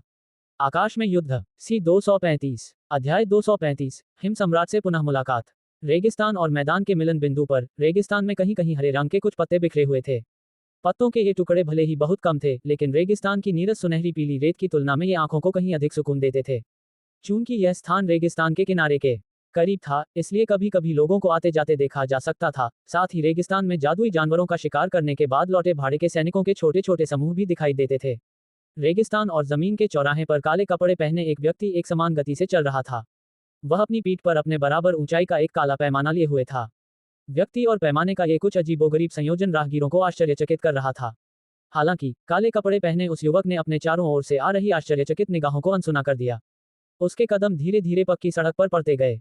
हालांकि उसकी चाल बहुत तेज नहीं लग रही थी, लेकिन अगर कोई ध्यान से देखे तो समझ जाएगा कि युवक का हर कदम बड़ी सावधानी से नापा तुला लग रहा था। हर कदम के बीच की दूरी लगभग बराबर थी। आसमान में चमकते सूरज की तेज गर्मी भी उस युवक के माथे पर पसीने की एक बूंद तक नहीं ला सकी। उसकी धीमी चाल से ऐसा बिल्कुल नहीं लग रहा था कि उसे कोई जल्दी है, बल्कि ऐसा लग रहा था मानो वह रास्ते के नज़ारों का आनंद ले रहा हो। लगभग पूरे दिन तक उस युवक का धीमा सफर जारी रहा। जब तेज धूप धीरे धीरे रेगिस्तान के क्षितिज में ढलने लगी तो वह आखिरकार रुक गया। उसने अपना सिर उठाया और अपनी दृष्टि के किनारे दिखाई देने वाले विशाल शहर को निहारा। उसके कोमल और सुंदर चेहरे पर हल्की सी मुस्कान आ गई। शियाओ यान ने आलस से अपनी कमर फैलाई। हड्डियों के बीच से आती चरमराहट की आवाज सुनकर वह धीरे से हंसा और अपनी आस्तीन में हाथ डाला। मुस्कुराते हुए उसने कहा, रेगिस्तानी शहर, मैं आखिरकार पहुंच गया। गुरुजी, क्या हम सचमुच उस आदमी के लिए दवा की गोली तैयार करने जा रहे हैं? एक रेत के टीले पर खड़े होकर जियाओयान दूर शहर के प्रवेश द्वार को घूर रहा था जहां लोग अंदर बाहर आ जा रहे थे। उसने हल्के से भौहें चढ़ाते हुए फुसफुसाया। जिस आदमी की वह बात कर रहा था वह वही साधु था जिससे जियाओ यान की उस समय मरुस्थल शहर में संयोगवश मुलाकात हुई थी, जो जियामा साम्राज्य के 10 शक्तिशाली पूर्व शासकों में से एक हिम सम्राट हाई बोडोंग था। क्यों नहीं? जब हम यहाँ आ ही गए हैं तो रास्ते में किसी डोहुआंग से मदद ले लेते हैं। रिंग के अंदर से याओ लाओ की पुरानी हंसी गूंजी। इसके अलावा क्या आप मानचित्र का बचा हुआ टुकड़ा प्राप्त नहीं करना चाहते? हालांकि आपने अभी स्वर्गीय ज्वाला प्राप्त कर ली है, लेकिन भविष्य में ची विधि को उन्नत करना और भी कठिन होगा। साथ ही दानव कमल ज्वाला को शुद्ध करने वाली एक अद्भुत वस्तु है। यदि आप इसे प्राप्त कर लेते हैं तो इस डोची महाद्वीप में कोई भी आपको आसानी से कम आंकने की हिम्मत नहीं करेगा। लेकिन मुझे लगातार यह आभास हो रहा है कि वह व्यक्ति सीधा सादा ईमानदार इंसान नहीं है। जियाओ यान ने हाथ हिलाते हुए कहा, ही, तो क्या हुआ अगर वो सीधा सादा और ईमानदार नहीं है? अगर वो अपनी ताकत वापस पा भी ले तो भी वो एक मामूली आदमी ही है। वो हमारा क्या बिगाड़ सकता है? याओ लाओ हल्के से हंसा, लेकिन हमें हमेशा दूसरों से सावधान रहना चाहिए, भले ही हम भी कोई सीधे सादे इंसान न हो। सुरक्षा के लिए हमें कुछ एहतियाती कदम उठाने चाहिए। मैंने तुम्हें पहले भी बताया है कि दवा बनाते समय हम उसमें कुछ अतिरिक्त सामग्री मिला सकते हैं। अगर उसकी कोई बुरी मंशा नहीं है तो सब कुछ सुलझाया जा सकता है, लेकिन अगर उसके मन में कोई बुरी सोच है तो हम उस पर जरा भी रहम नहीं करेंगे। संक्षेप में, नर्म परसिमोन इक्वल्स कमजोर। ये सुनकर शियाओ यान मुस्कुराया। उसने सिर हिलाते हुए धीरे से कहा, अच्छा ही हुआ। गुरुजी की बात मान लेते हैं। अगर हमें किसी दो हुआंग से कृपा मिल जाए तो बहुत लाभ होगा। 2 महीने बाद मिस्टी क्लाउड सेक्ट की यात्रा के लिए तो यह और भी जरूरी है। हालांकि मुझे नालन यानारान से जान की बाजी लगाने की चिंता नहीं है, लेकिन अगर मैं जीत गया तो मिस्टी क्लाउड सेक्ट के वे बुरे लोग गुस्से और अपमान के मारे मुझ पर हमला कर सकते हैं। ऐसे में यह आइस एम्परर एक अच्छा अंगरक्षक साबित हो सकता है। ही रसायन शास्त्रियों की खासियत उनका नेटवर्क होता है। क्या तुमने इस बार स्वर्गीय ज्वाला की चोरी नहीं देखी? अकेले गूहे की ताकत से वह रेगिस्तान के भीतरी इलाकों में घुस नहीं पाता, लेकिन उस आदमी ने इतने सारे ताकतवर लोगों को अपनी मदद के लिए बुला लिया। आखिर में उसने नाग जनजाति में भी अफरा तफरी मचा दी। याओ लाओ ने मुस्कुराते हुए कहा। हाँ, जियाओ यान मुस्कुराया और सिर हिलाया। उसने अपने भारी जुबान रूलर को थपथपाया और धीरे धीरे रेगिस्तान के किनारे स्थित विशाल शहर की ओर चलने लगा। शहर में सफलतापूर्वक प्रवेश करने के बाद जियाओ यान सड़क पर खड़ा होकर चारों ओर देखने लगा। फिर उसने अपनी स्मृति में मौजूद मार्ग का अनुसरण करते हुए सड़क के अंत की ओर चलना शुरू किया। काफी देर बाद वह सड़क के अंत में स्थित एक पुराने जमाने की नक्शे की दुकान के प्रवेश द्वार पर रुक गया। इस समय दुकान का दरवाजा शायद अंधेरा छा जाने के कारण बंद हो चुका था। दरवाजे के बीच से हल्की रोशनी निकल रही थी जो शियाओ यान पर पड़ रही थी। शियाओ यान दुकान के दरवाजे पर खड़ा होकर खुले दरवाजे को घूर रहा था। उसका मन अपनी किस्मत पर आ गया। उसने कभी सोचा भी नहीं था कि यूं ही इधर उधर भटकते हुए उसकी मुलाकात साधु डो हुआंग से हो जाएगी। ये परिणाम उसकी उम्मीदों से कहीं बढ़कर था। अपना सिर झुकाकर और सड़क पर नजर घुमाते हुए, जहां बहुत कम लोग थे, जियाओ यान ने चुपचाप मुख्य दरवाजा खोला। फिर वह अंदर गया, अपना हाथ घुमाया और इमारत का दरवाजा कसकर बंद कर दिया। दुकान के अंदर एक चांदनी पत्थर से हल्की रोशनी निकल रही थी।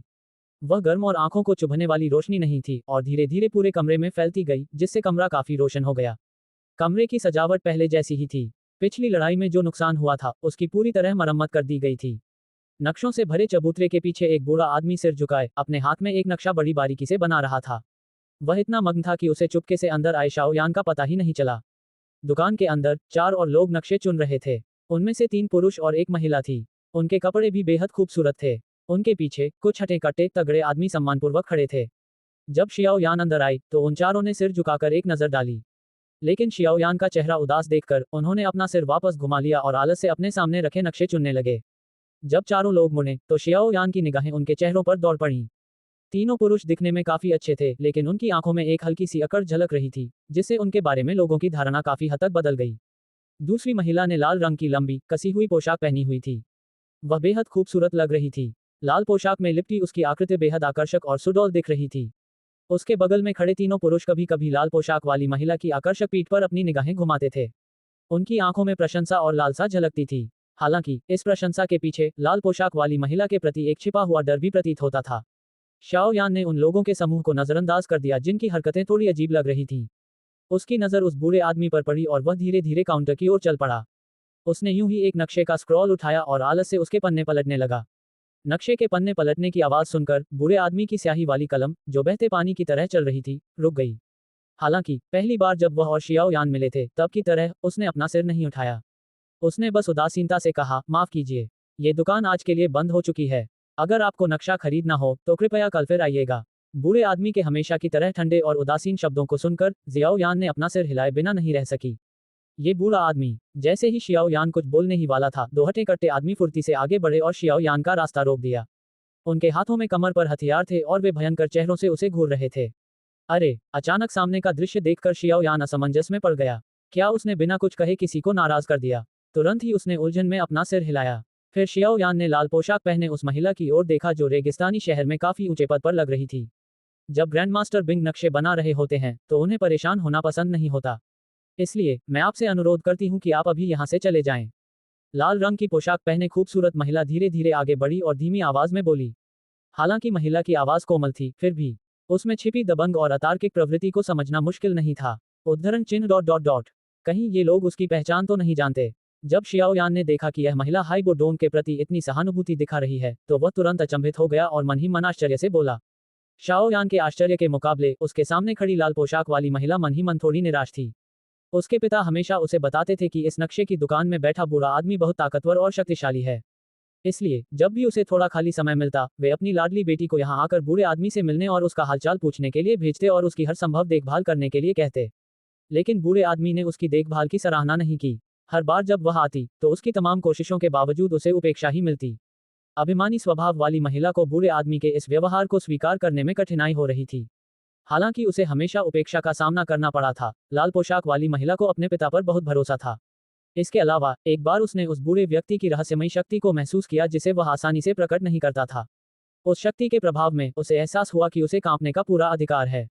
इस प्रकार लंबे समय तक उसने उस बूढ़े व्यक्ति के उदासीन रवैये के बावजूद उसका बहुत सम्मान किया।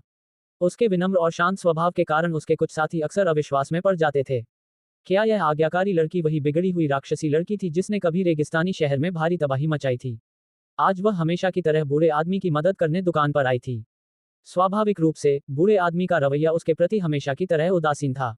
उसके आने पर बस एक नजर डालने के अलावा उसका ध्यान अपने नक्शे पर था और वह इतना आलसी था कि उसे उन दोनों की परवाह ही नहीं थी। लाल वस्त्रधारी महिला के अभिमानी स्वभाव को देखते हुए उसके मन में स्वाभाविक रूप से कुछ नाराजगी थी जिसे वह ऐसे व्यवहार के सामने व्यक्त करने में असमर्थ थी। हालांकि ये नाराजगी वह बूढ़े व्यक्ति के सामने भी व्यक्त नहीं कर सकती थी।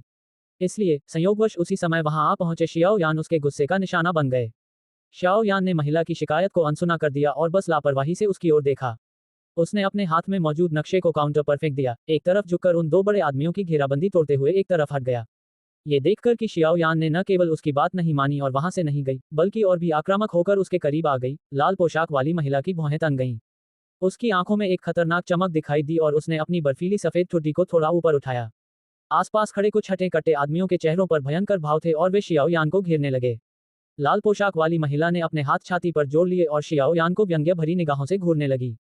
हालांकि जैसे ही वह शियाओ यान को दया की भीख मांगते देखने के लिए तैयार हुई, शियाओ यान ने एक ऐसी हरकत की जिससे वह पूरी तरह से दंग रह गई। शियाओ यान ने हाथ से नक्शा खींचकर उस बूढ़े आदमी पर फेंक दिया, जिसका उस महिला के दिल में बहुत ही खास स्थान था। नक्शा फेंकते हुए उसने गुस्से में कहा, बूढ़े आदमी, क्या तुम अब भी उदासीनता का नाटक कर रहे हो? क्या तुम अब भी चाहते हो कि मैं वह दवा बनाऊं? आकाश में युद्ध सी 236 अध्याय 236 वार्तालाप। जैसे ही वह स्क्रॉल हाइबोडोन के शरीर से टकराने वाला था, ठंडी हवा के अचानक झोंके से वह जम गया।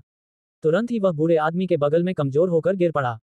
अचानक रुक गए उस स्क्रॉल को देखते ही लाल पोशाक वाली महिला की सुंदर आंखें चमक उठीं। यह एक और मौका था जब उसने उस बूढ़े आदमी की महान शक्ति को देखा था। यह आदमी तो सचमुच लापरवाह है। ग्रैंडमास्टर बिंग के साथ इतनी बदतमीजी करने की हिम्मत कैसे हुई? सच में इसकी नजरें चूहे जैसी छोटी हैं। महिला की निगाहें कुछ व्यंग्यात्मक थीं जब उसने शियाओ यान को घूरा। स्पष्ट था कि लाल वस्त्रधारी महिला को नहीं लगता था कि बूढ़ा आदमी इस मूर्ख को, जिसने उसे नाराज किया था, आसानी से छोड़ देगा। संक्षेप में, चूहे की कमजोर दृष्टि इक्वल्स दूरदर्शिता योजना की कमी। जाहिर है, ये सभी विचार उस महिला की कोरी कल्पनाएं थीं। बूढ़े व्यक्ति ने वाकई नक्शे से अपना ध्यान ऊपर उठाया, जैसा कि महिला ने उम्मीद की थी, लेकिन जब बर्फ जैसे ठंडे चेहरे ने अपने सामने काले वस्त्र पहने युवक को देखा, तो उसके चेहरे पर एक बेहद दुर्लभ मुस्कान दिखाई दी। लाल वस्त्र पहने महिला, जो यहाँ लंबे समय से आदरपूर्वक सेविका थी, ने ऐसी मुस्कान पहले कभी नहीं देखी थी। के छोटे भाई, आखिरकार तुम वापस आ ही गए। तुमने मुझे बहुत इंतजार करवाया। हाइबो डोंग ने अपने हाथ में पकड़ी स्याही की कलम नीचे रख दी। उसकी नजरें शाओ यान के शरीर पर घूमी और उसकी आंखों में एक अजीब सी चमक कौंध गई। कुछ महीनों बाद उसके सामने खड़ा युवक वास्तव में बहुत ताकतवर हो गया था। इसके अलावा युवक के शरीर पर हाइबो डोंग को कुछ ऐसा महसूस हुआ जिससे उसे डर लगने लगा। कहीं ये स्वर्गीय ज्वाला तो नहीं? हे भगवान, क्या उसे सचमुच स्वर्गीय ज्वाला मिल गई है? ये विचार अचानक उसके मन में कौंध गया और हाइबो डोंग के चेहरे पर हैरानी छा गई।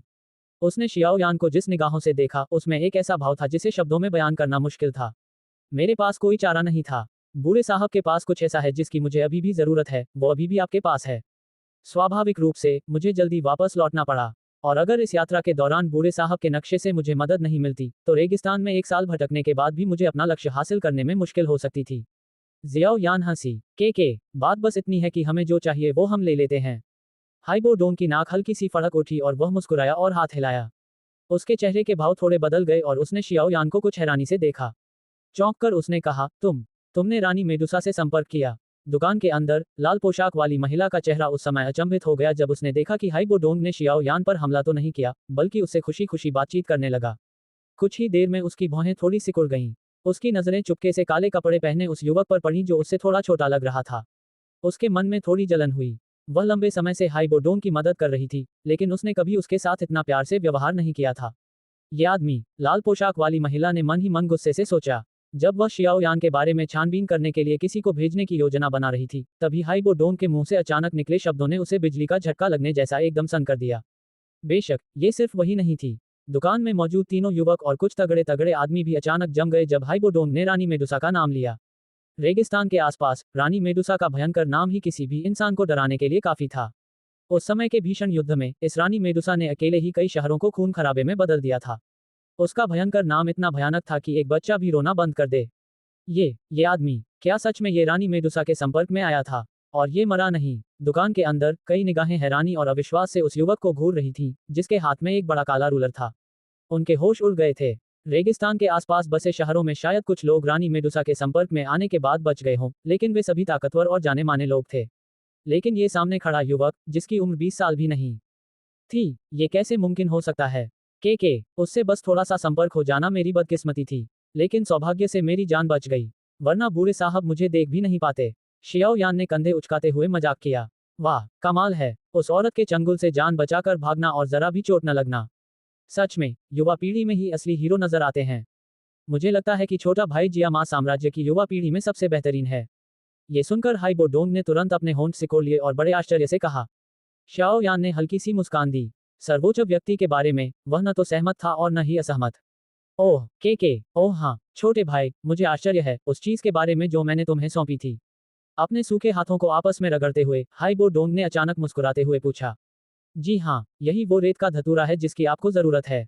इसे ढूंढना आसान नहीं था। सौभाग्य से मुझे ये नाग जनजाति के पवित्र शहर में मिल गया। शियाओ यान ने अपनी भंडारण अंगूठी पर धीरे से उंगली रखी और उसकी हथेली में एक हल्के पीले रंग का पौधा प्रकट हुआ। इस पौधे का बाहरी रूप अत्यंत विचित्र था। ये पीले रंग के लंबे सांप की तरह लिपटा हुआ था। इसके शीर्ष पर एक ऊंचा उठा हुआ सांप का सिर था। सांप के सिर के ऊपर मुट्ठी के आकार का एक उभार था। यही वह स्थान था जहां इस अनोखे पौधे का सार सबसे अधिक था।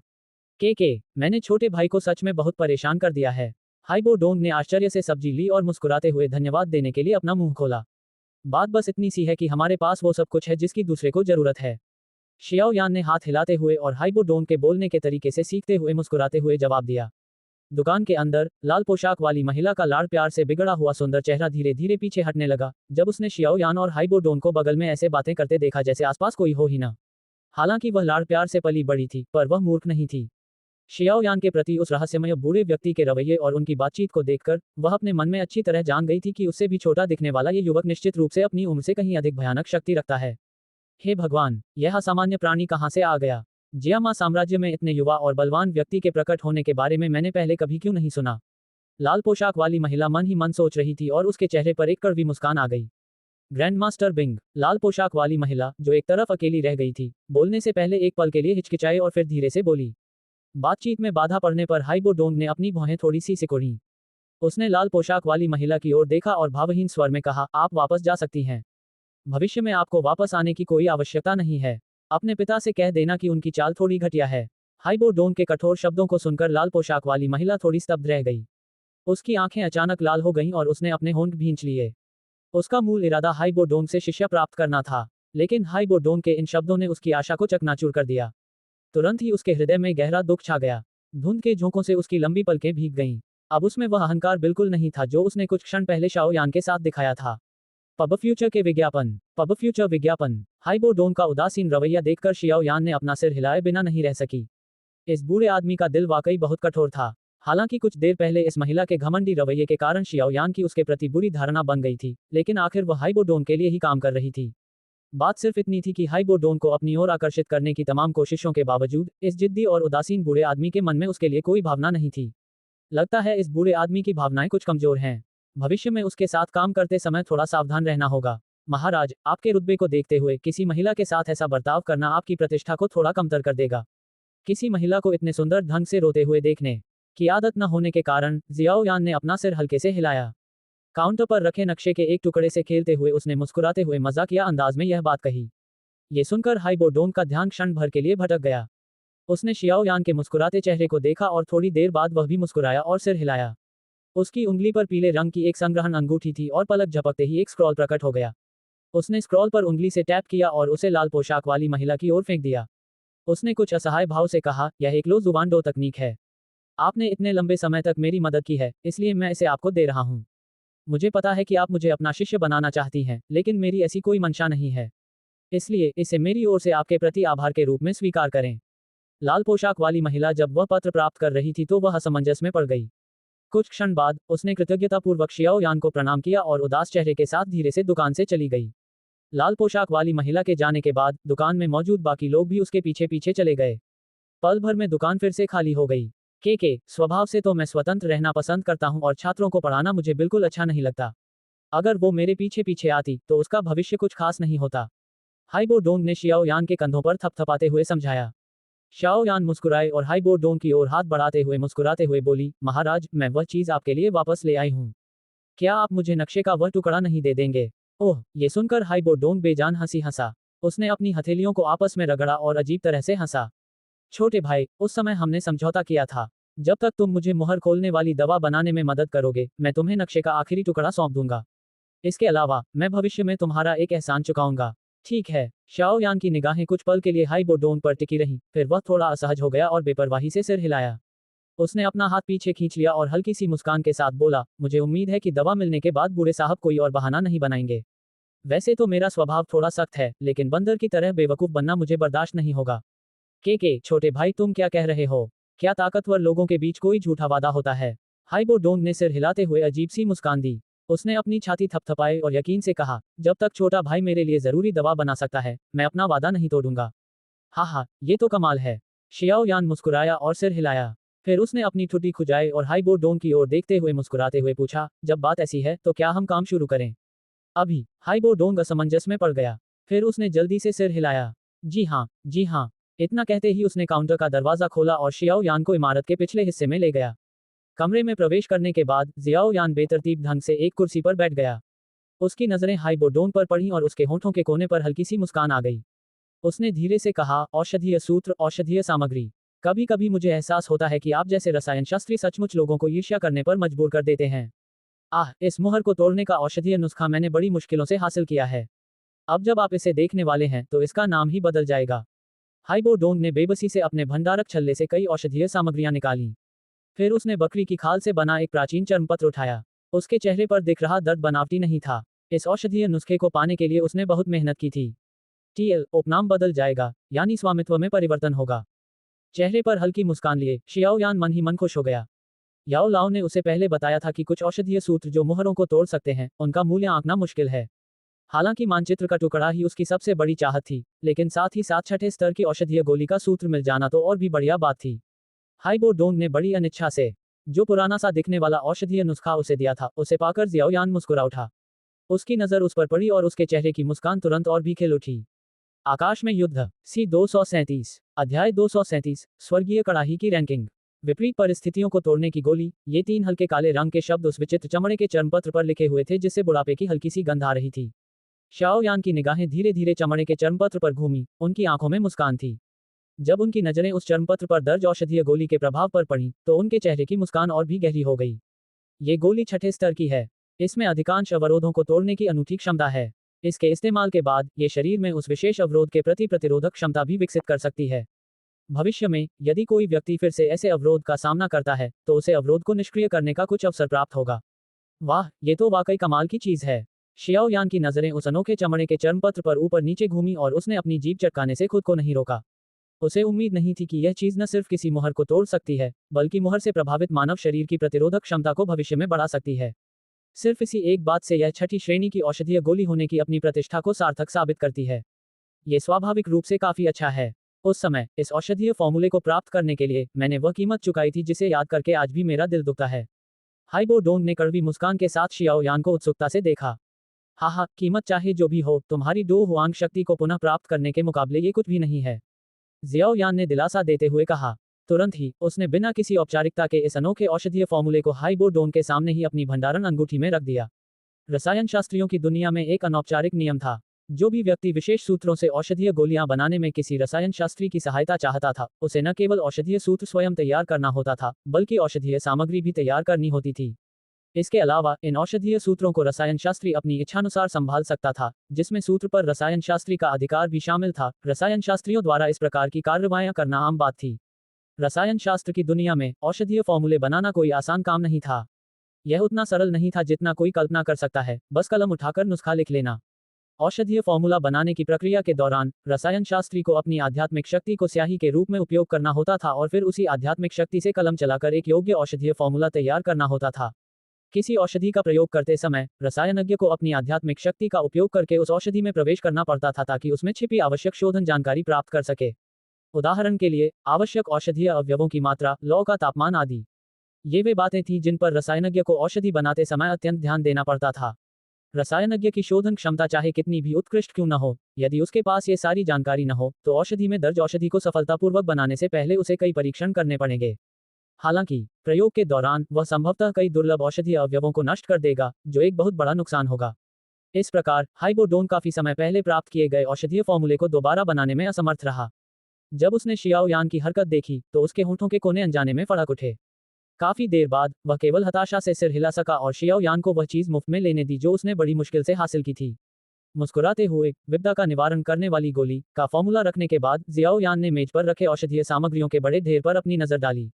ये सभी औषधीय सामग्रियां दुर्लभ वस्तुएं थीं। इनमें से कुछ को नीलामी में बेचने पर कम से कम 5 लाख सोने के सिक्के मिल सकते थे। इतनी ऊंची कीमत के बावजूद ये वस्तुएं बहुत कम देखने को मिलती थीं। आखिर जो व्यक्ति इन दुर्लभ औषधीय जड़ी बूटियों के बारे में थोड़ी बहुत जानकारी रखता हो, वह इन्हें नीलामी में नहीं बेचेगा। ऐसा इसलिए था क्योंकि हो सकता है कि एक दिन उसकी मुलाकात किसी ऐसे रसायन शास्त्री से हो जाए जिसे इन दुर्लभ औषधीय सामग्रियों की आवश्यकता हो। अगर ऐसा हुआ तो उसे एक ऐसा सौदा मिल सकता है जिससे वह बेहद संतुष्ट होगा। शायद असफलता के डर से हाइबोडोन द्वारा तैयार की गई अधिकांश औषधीय सामग्री 2 से 3 भागों में थी। वे दोनों के सामने की मेज पर भरी हुई थीं। शाओ यान ने सभी विभिन्न औषधीय सामग्रियों की बारीकी से जांच की। जब उसे कोई कमी नहीं मिली तो उसने सिर हिलाया। फिर उसने सिर उठाकर ध्यान से देख रहे हाइबोडोन को देखा और कहा, वृद्धाश्रम, मुझे लगता है कि आपको ये जानना चाहिए कि औषधीय गोली बनाते समय विफलता की कुछ संभावनाएं होती हैं। दवा बनाने से पहले मैं कुछ ऐसा कहूंगा जो सुनने में अच्छा नहीं लगेगा। मुझे 6ठे स्तर की औषधीय गोली बनाने का कुछ भरोसा है, लेकिन मैं इसकी गारंटी नहीं दे सकता। इसलिए यदि किसी कारणवश यह विफल हो जाती है तो इसकी जिम्मेदारी, मुझे पता है तुम जिम्मेदारी नहीं लोगे। तुम सब रसायन शास्त्री ऐसे ही होते हो। कहीं ऐसा तो नहीं कि नाकाम होने पर मैं तुम्हें जबरदस्ती यहीं रोक लूं। ये सुनकर हाइबोडोंग ने हाथ हिलाया और कड़वी मुस्कान के साथ बोला, हाँ, चूंकि बड़े साहब समझ सकते हैं तो ये सबसे अच्छा है। क्या आप मेरे लिए एक शांत कमरा तैयार कर सकते हैं? मेरे बाहर आने से पहले आप किसी को भी मुझे परेशान नहीं करने देंगे, यहां तक कि आपको भी नहीं, बड़े साहब। शियाओ यान ने सभी सामग्री को अपने भंडारण रिंग में रखते हुए मुस्कुराते हुए कहा, मेरे पीछे आओ। हाइबोडोंग ने सिर हिलाया और एक तरफ के दरवाजे की ओर चल पड़ा। शियाओ यान उसके पीछे पीछे चल पड़ी। बगल वाले दरवाजे से अंदर जाने के बाद एक हल्का अंधेरा गलियारा दिखाई दिया। शियाओ यान कुछ दूर तक हाइबोडोंग के पीछे पीछे चली और फिर गलियारे में एक दरवाजे के बाहर रुक गई। दरवाजा खोला गया और कमरे से हल्की रोशनी अंदर आई। कमरा बेहद साफ सुथरा लग रहा था, शायद नियमित सफाई के कारण। दवाइयों पर शोध करते समय अस्थायी रूप से रहने के लिए ये काफी अच्छी जगह थी। शाओ यान कमरे में दाखिल हुई, चारों ओर नजर डाली और मुस्कुराते हुए सिर हिलाया। छोटे भाई, क्या ये जगह ठीक है? हाइबोडोंग ने मुस्कुराते हुए पूछा। जब उसने शियाओ यान को सिर हिलाते देखा तो उसने आगे कहा, अगर सब ठीक है तो कृपया यहीं दवा बना लो। मैं बाहर गलियारे की रखवाली करूंगा। इस दौरान तुम्हें शांति मिलेगी। तुम्हें कोई परेशान नहीं करेगा। ठीक है, शियाओ यान ने मुस्कुराते हुए सिर हिलाया। उसने हाइबोडोंग को जाते हुए देखा और धीरे से दोनों हाथों से कमरे का दरवाजा बंद कर दिया। वह मुड़ा और कमरे का जायजा लिया। तुरंत काम शुरू करने की बजाय उसने धीरे धीरे कदम बढ़ाते हुए पूरे कमरे का एक चक्कर लगाया। उसने कमरे के हर छोटे कोने को बारीकी से देखा। काफी देर बाद उसने अपना निरीक्षण पूरा किया और कमरे के बीच में रखी एक मेज के पास जाकर खड़ा हो गया। उसने अपनी उंगली से स्टोरेज रिंग को छुआ और मन ही मन पूछा, शिक्षक जी, क्या यहाँ कुछ गड़बड़ है? नहीं, मैंने जांच कर ली है। लगता है उस आदमी ने यहाँ कुछ भी गड़बड़ करने की कोशिश नहीं की। याओ लाओ की आवाज सुनकर शियाओ यान के मन में हंसी गूंजी। ये सुनकर शाओ यान ने सिर हिलाया और मुस्कुराते हुए जवाब दिया, जब बात ऐसी है गुरुजी, तो अब इसे करने का समय आ गया है। याओ लाओ से बात करते हुए शाओ यान की उंगली ने धीरे से उसकी भंडारण अंगूठी को छुआ। देखते ही देखते पहले से रखी औषधीय सामग्रियों का ढेर पूरी तरह से उसके सामने की मेज पर भर गया। Ads by pub future. Pub future ads. उफ, मुझे पता था कि तुम मेरी इन बूढ़ी हड्डियों को ही इस कठिन काम में लगाओगे। अंगूठी थोड़ी सी कांपी और याओ लाओ धीरे धीरे बाहर आ गया। उसने मेज पर रखी कई सामग्रियों को देखा और लाचारी से अपना सिर हिलाया। हे, मैं इसे खुद बनाना चाहता हूँ, लेकिन ये 6ठे स्तर की औषधीय गोली है। हालांकि मेरे पास अभी स्वर्गीय ज्वाला है, फिर भी मेरे लिए इसे बनाना असंभव होगा। जियाओ यान ने हाथ हिलाते हुए मासूमियत से मुस्कुराया। शाओ यान की बातों पर याओ लाओ ने बस अपनी आंखें घुमाई और अफसोस जताया। फिर वह मेज के पास नीचे झुका और लापरवाही से उस पर रखी औषधीय सामग्री को इधर उधर कर दिया। इसके बाद उसने शाओ यान की ओर हथेली हिलाई। पल भर में शाओ यान की उंगली में पहनी हुई काले रंग की प्राचीन दिखने वाली अंगूठी याओ लाओ के हाथ में आ गिरी। याओ लाओ ने काले रंग की अंगूठी को सावधानीपूर्वक अपने हाथ में रखने के बाद अपनी उंगली को झटका दिया। अचानक मेज की सतह के आकार का एक ठोस काले रंग का औषधीय बर्तन प्रकट हो गया। काले रंग के औषधीय बर्तन का ढांचा मजबूत था। उसका पूरा शरीर एक शांत वातावरण से घिरा हुआ था। बर्तन की सतह पर जीवंत ज्वालाओं के चित्र बने हुए थे। ये ज्वाला चित्र मानो वास्तविक प्रतीत हो रहे थे। शियाओ यान को बर्तन के चारों ओर ज्वाला ऊर्जा का हल्का सा संचलन भी महसूस हुआ। अच्छा कड़ाही। शाओ यान की निगाहें असाधारण रूप से प्रभावशाली आभा वाले काले रंग के औषधीय बर्तन पर टिक गईं और वह प्रशंसा किए बिना नहीं रह सकी। याओ लाओ के बर्तन की तुलना में उनका बर्तन निस्संदेह साधारण था। इसके अलावा ये काले रंग का औषधीय बर्तन न केवल दिखने में भव्य था, बल्कि इसके चारों ओर स्वतः एकत्रित अग्नि ऊर्जा से यह स्पष्ट था कि यह औषधियों को परिष्कृत करने में अत्यंत सहायक था। एक औषधि पात्र किसी भी रसायन शास्त्री के लिए सबसे महत्वपूर्ण वस्तु होती है।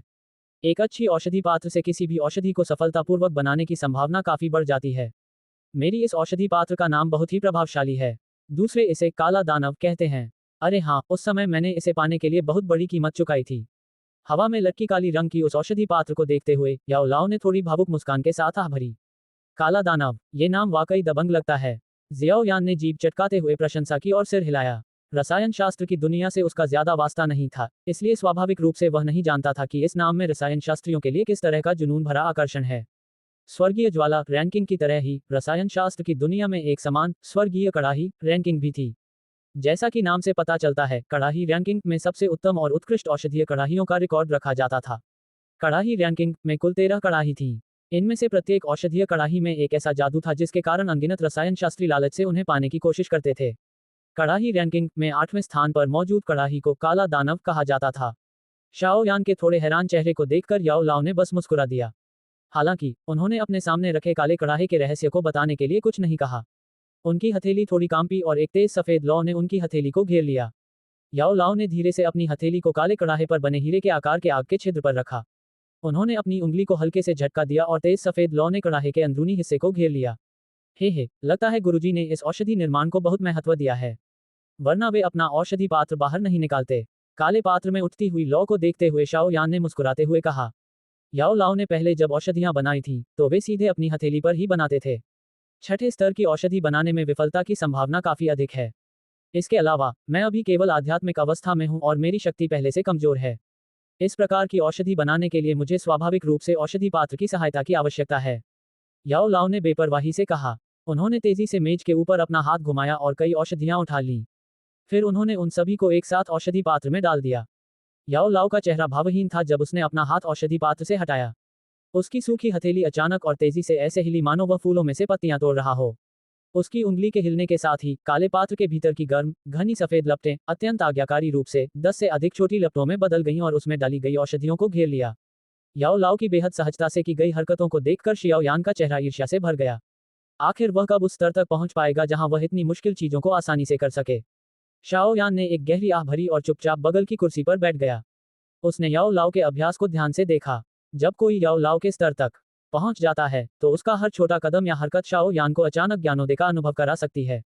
शांत और गुप्त कक्ष में मोटी सफेद लौ मनमोहक ढंग से नाच रही थी। अंदर हवा में हल्की सी औषधीय सुगंध फैली हुई थी। आकाश में युद्ध सी 238 अध्याय 238 अपनी क्षमता को छिपाना। TL शीर्षक शेकांग बुल्लू अपनी क्षमता छिपाना मुहावरा जिसका अर्थ है कि व्यक्ति आमतौर पर अपने कौशल को छिपाता है ताकि दूसरे उसकी ताकत से अनजान रहें। अधिकतम प्रभाव के लिए केवल आवश्यक होने पर ही अपनी ताकत का उपयोग करना। शायद ऐसा इसलिए था क्योंकि यह पहली बार था जब याओ लाओ ने विपदा का निवारण करने वाली गोली को परिष्कृत किया था, लेकिन याओ लाओ अपने उत्कृष्ट रसायन शास्त्र कौशल के बावजूद तैयार औषधीय अवयवों के अनुपात में असंतुलन के कारण पहले परिष्करण प्रयास में असफल रहे। हालांकि पहले असफल प्रयास से याओ लाओ के चेहरे पर कोई बदलाव नहीं आया।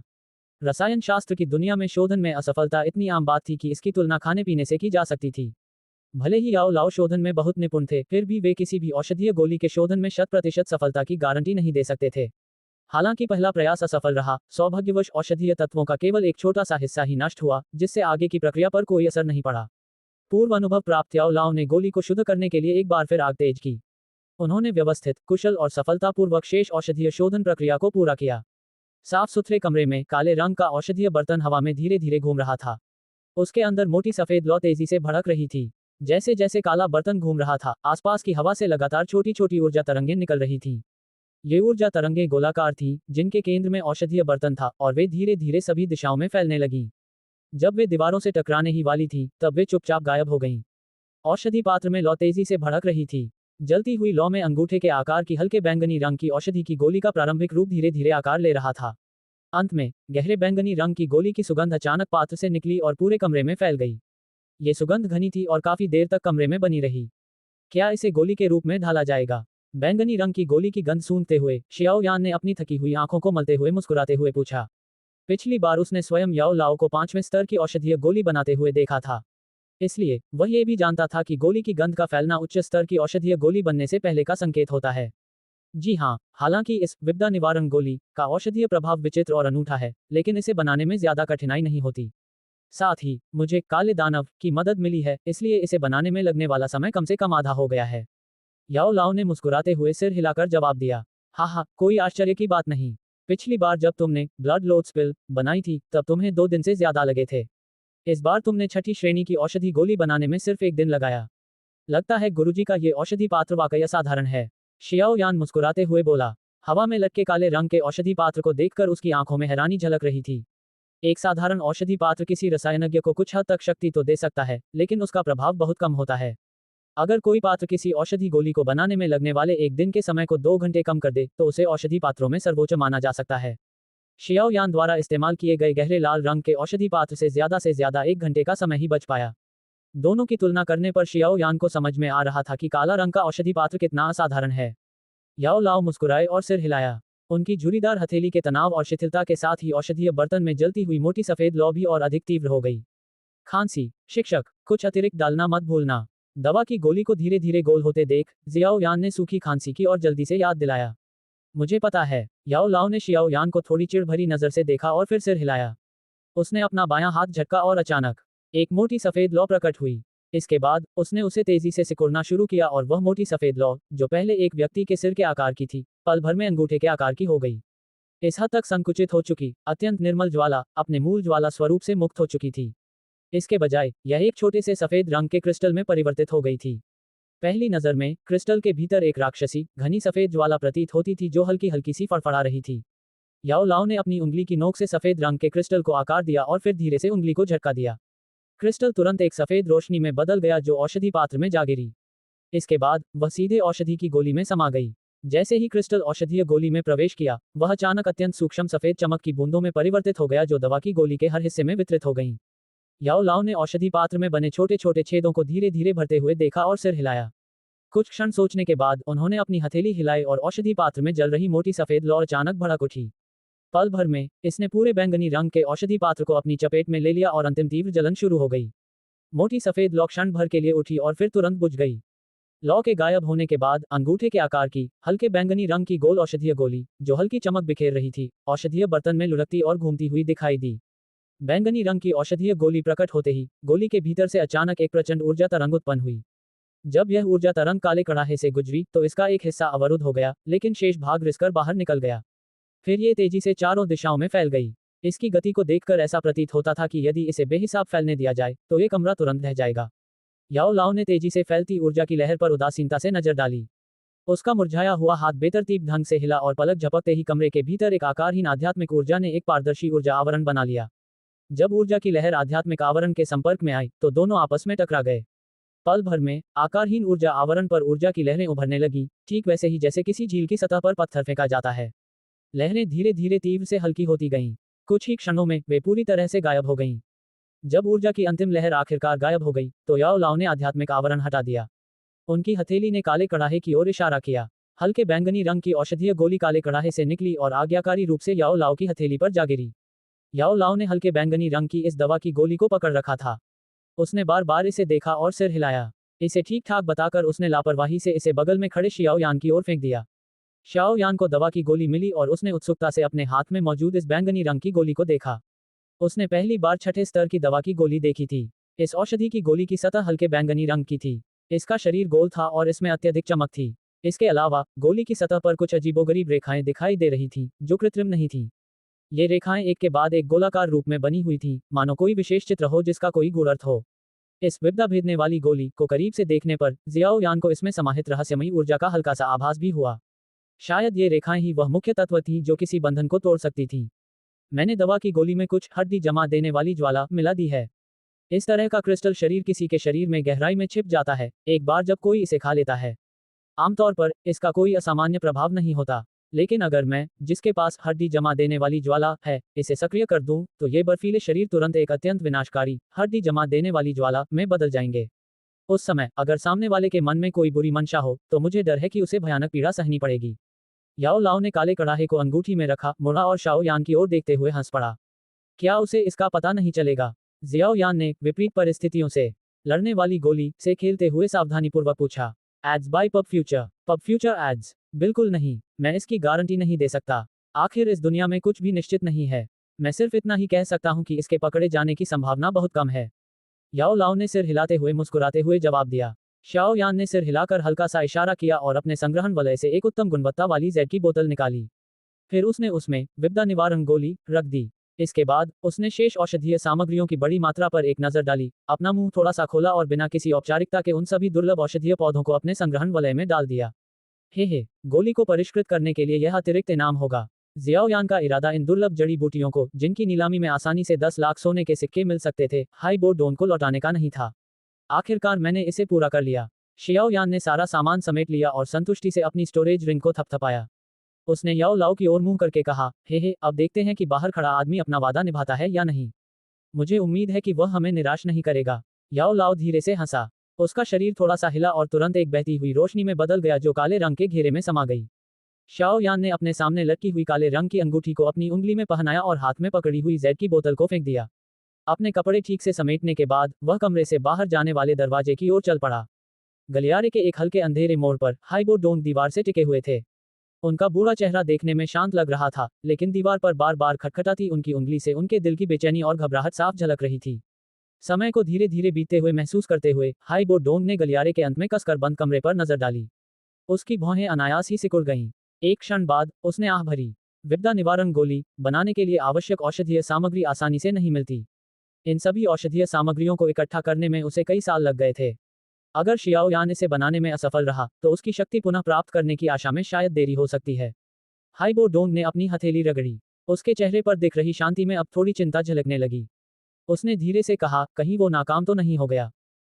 लगता है मैं थोड़ा लापरवाह हो गया। उस लड़के की ताकत शायद मेरी समझ से परे है, पर आखिर वो अभी बहुत छोटा है। अगर उसने अपनी माँ के गर्भ में रहते हुए ही रसायन विद्या का अभ्यास शुरू कर दिया हो तो भी यह सिर्फ 10 साल का समय होगा। सिर्फ 10 साल में वो रसायन विद्या में कितनी बड़ी उपलब्धि हासिल कर सकता है। अपनी मुट्ठी और हथेली को जोर से आपस में टकराते हुए हाइबो डोंग के चेहरे के भाव बदल गए। कुछ देर बाद उसने निराशा से सिर हिलाया और कड़वी मुस्कान के साथ कहा, इस मुकाम पर पहुंचकर मैं बस यही उम्मीद कर सकता हूं कि यह आदमी कोई चमत्कार कर दे। आखिरकार उसके पास वह बेहद भयानक स्वर्गीय ज्वाला है। समय बीतता गया। जैसे जैसे समय आगे बढ़ता गया, गलियारे के वातावरण में अधीरता की एक परत धीरे धीरे छाती गई। एक उंगली बेसब्री से दीवार पर थपथपा रही थी। एक क्षण में दो चीने उंगली को ढक लिया और उसने जोर से दबाया, जिससे दीवार में एक छेद हो गया। मैं जाकर देखता हूँ। हाइबो डोंग का मुरझाया हुआ चेहरा फड़क उठा। वह इस तरह इंतजार करने की पीड़ा को सहन नहीं कर पा रहा था। एक गहरी सांस लेते हुए उसने अचानक अपना शरीर मोड़ा और गलियारे में जाने की तीव्र इच्छा हुई। जैसे ही हाइबो डोंग मुड़ा, उसका शरीर अचानक स्थिर हो गया। उसके चेहरे पर हैरानी के भाव आ गए और वह गलियारे को घूरने लगा।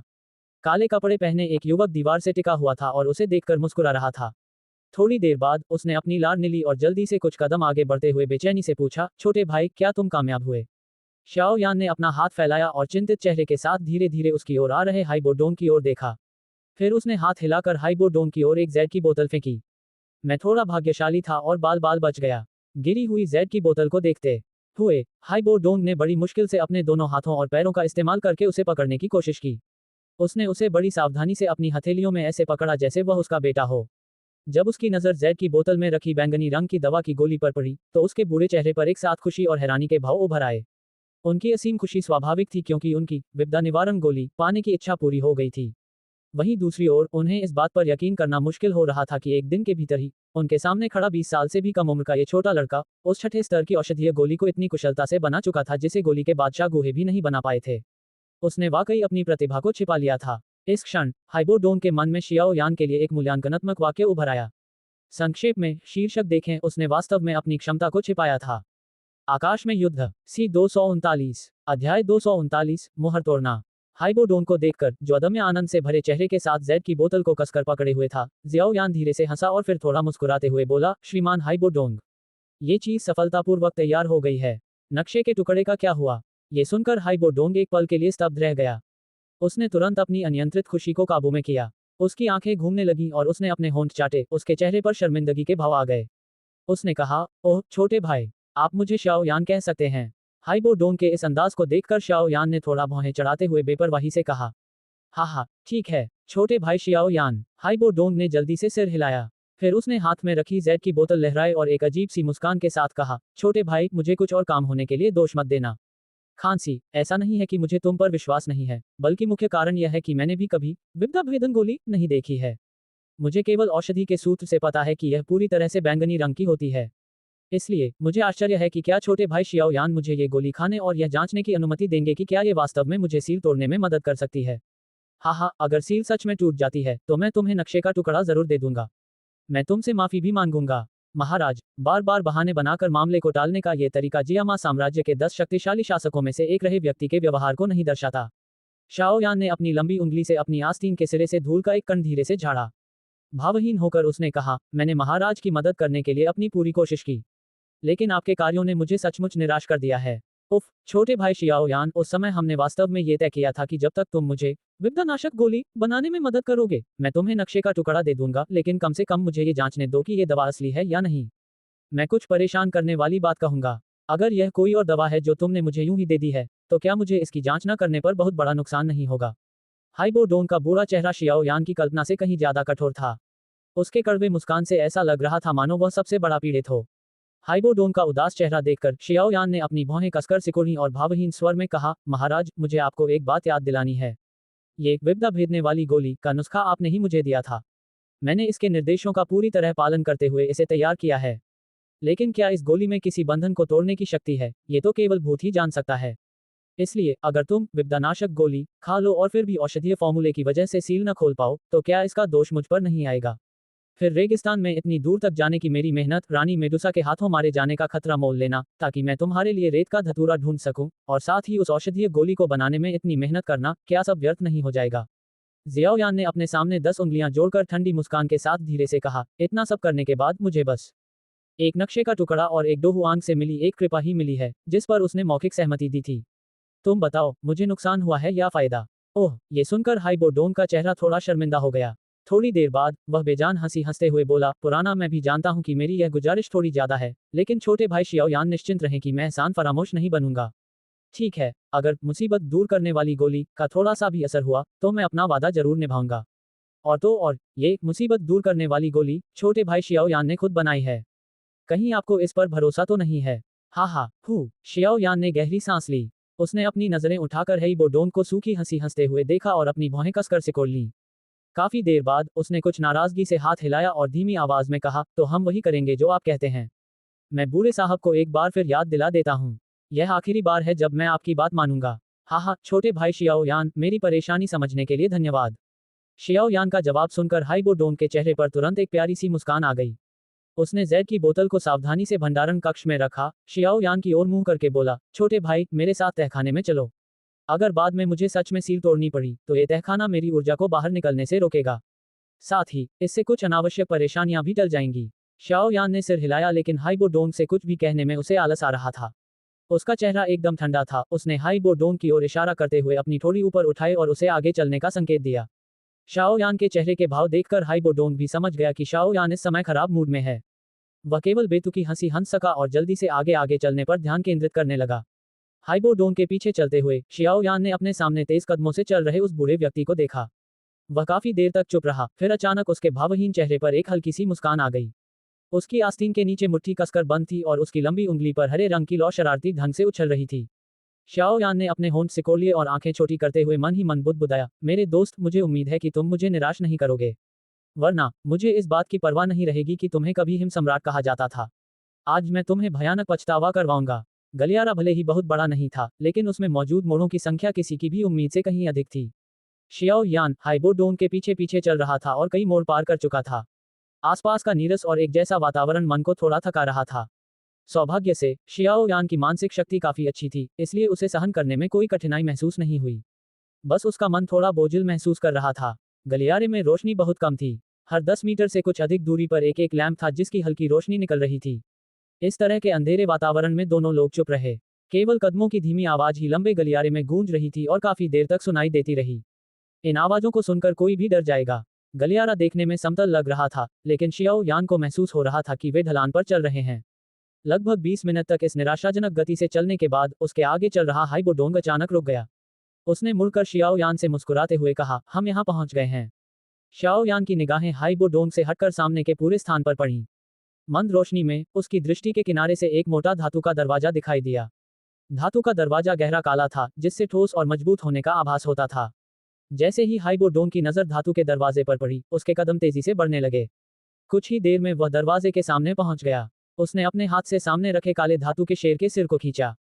काचा की आवाज के साथ ही धातु का दरवाजा अपने आप धीरे धीरे खुलने लगा। अंदर से एक तेज रोशनी भी निकली। स्वागत है। हाइबो डोंग ने थके हुए स्वर में शियाओ यान को हाथ हिलाया और मुस्कुराते हुए सबसे पहले अंदर चला गया। शियाओ यान दरवाजे पर खड़ा रहा और एक पल के लिए झिझका। तहखाने के कमरे में कदम रखने से पहले उसने बड़े दरवाजे के आसपास के वातावरण पर नजर घुमाई। पब फ्यूचर के विज्ञापन। पब फ्यूचर विज्ञापन। तहखाने के कमरे में प्रवेश करते ही जियाओ यान ने पाया कि आसपास का तापमान अचानक बहुत गिर गया था। चारों ओर देखते ही उसके पूरे शरीर में हल्की ठंडक का एहसास हुआ। वह ये जानकर थोड़ा हैरान रह गया कि यह भूमिगत कमरा एक बर्फ का तहखाना था। तहखाने की छत और आसपास की मोटी दीवारों पर बर्फ की सफेद परत जमी हुई थी। उसके सिर के ऊपर नुकीली बर्फ की कई डंडियां तेज लंबी तलवारों की तरह छत से उल्टी लटकी हुई दिखाई दे रही थी। एक हल्की ठंडी धुंध छाई हुई थी, जिसने भूमिगत कमरे के अंदरूनी हिस्से को ढक लिया था और संभवतः वर्षों तक बनी रही। ये ज्ञात नहीं था कि हाइबो डोंग ने इस विशाल भूमिगत कमरे को बनाने में कितना समय और प्रयास खर्च किया था। हाँ, मैं जिस दोची विधि का अभ्यास करता हूँ, वह अंधेरे और ठंड के लिए अधिक अनुकूल है। इसलिए इस तरह के स्थान पर अभ्यास करने से बेहतर प्रभाव पड़ेगा। ये स्थान सतह से भी दूर है। ऊपर की बर्फ और मिट्टी मेरी ची को यहाँ ढक लेंगी, जिससे अन्य शक्तिशाली लोग इसे महसूस नहीं कर पाएंगे। शियाओ यान के मन में उठ रहे संदेह को दूर करते हुए आगे खड़े हाइबो डोंग ने समझाया। शियाओ यान ने सिर हिलाया और बिना किसी औपचारिकता के भूमिगत कमरे के बीच में रखी एक कुर्सी पर बैठ गया। उसने अपना सिर उठाकर हाइबो डोंग की ओर देखा और शांत भाव से कहा, जल्दी करो। मुझे यहाँ का माहौल बिल्कुल पसंद नहीं है। के ठीक है। हाइबो डोंग मुस्कुराया और सिर हिलाया। फिर उसने भंडारण रिंग से विपदा निवारण गोली निकाली और उसे ध्यान से अपनी हथेली पर रखकर देखा। उसकी इस सावधानी भरी मुद्रा को देखकर शियाओ यान की भौहें एक बार फिर तन गईं। काफी देर तक निरीक्षण करने के बाद भी जब उसे कुछ असामान्य नहीं मिला, तो हाइबो डोंग ने आखिरकार राहत की सांस ली। अब वह और भी समझदार हो गया था। वह जानता था कि उसकी इस हरकत से शियाओ यान बहुत नाराज होगी। इसलिए उसने शियाओ यान के गुस्से वाले चेहरे की ओर देखा ही नहीं। उसने अपने पैर हल्के से जमीन पर रखे और ठंडी बर्फ से बने एक चबूतरे पर कूद पड़ा। वह पालथी मारकर बैठ गया और हाथ में रखी विपदा निवारण गोली मुंह में डाल ली। गले में हल्की सी सिहरन हुई और उसने गोली निगल ली। कुर्सी पर बैठे हुए जियाओ यान ने अपना सिर नीचे झुकाया और अपनी उंगली कुरेदने लगा। जैसे ही हाइबो डोंग ने मुसीबत से लड़ने वाली गोली नीली, उसके झुके हुए चेहरे पर अचानक एक हल्की सी गर्व भरी मुस्कान उभर आई। बर्फीले ठंडे भूमिगत कमरे में हाइबो डोंग के प्रशिक्षण मोड में प्रवेश करने के बाद वातावरण धीरे धीरे शांत हो गया। शियाओ यान कुर्सी पर बैठा अपनी हथेली को घूरता रहा। ऐसा प्रतीत होता था कि उसे इस बात की जरा भी चिंता नहीं थी कि हाइबो डोंग की सील तोड़ने की प्रक्रिया सफलतापूर्वक आगे बढ़ रही है या नहीं। लगभग आधे घंटे तक शांत वातावरण बना रहा, फिर अचानक भयंकर ऊर्जा तरंगों के एक घेरे ने उसे भंग कर दिया। बर्फ के चबूतरे पर हाइबो डोंग, जो एकदम शांत अवस्था में था, अचानक तीव्र रूप से कांपने लगा। उसके शरीर के भीतर से प्रचंड ऊर्जा की लहरें तेजी से निकलने लगीं। ऊर्जा की लहरें जहां भी पहुंचती, आसपास की मेज या बर्फ के खंभे पाला की आवाज के साथ चटक कर टुकड़े टुकड़े हो जाते। शियाओ यान ने धीरे से अपना सिर उठाया और तेजी से आती ऊर्जा तरंगों को देखा।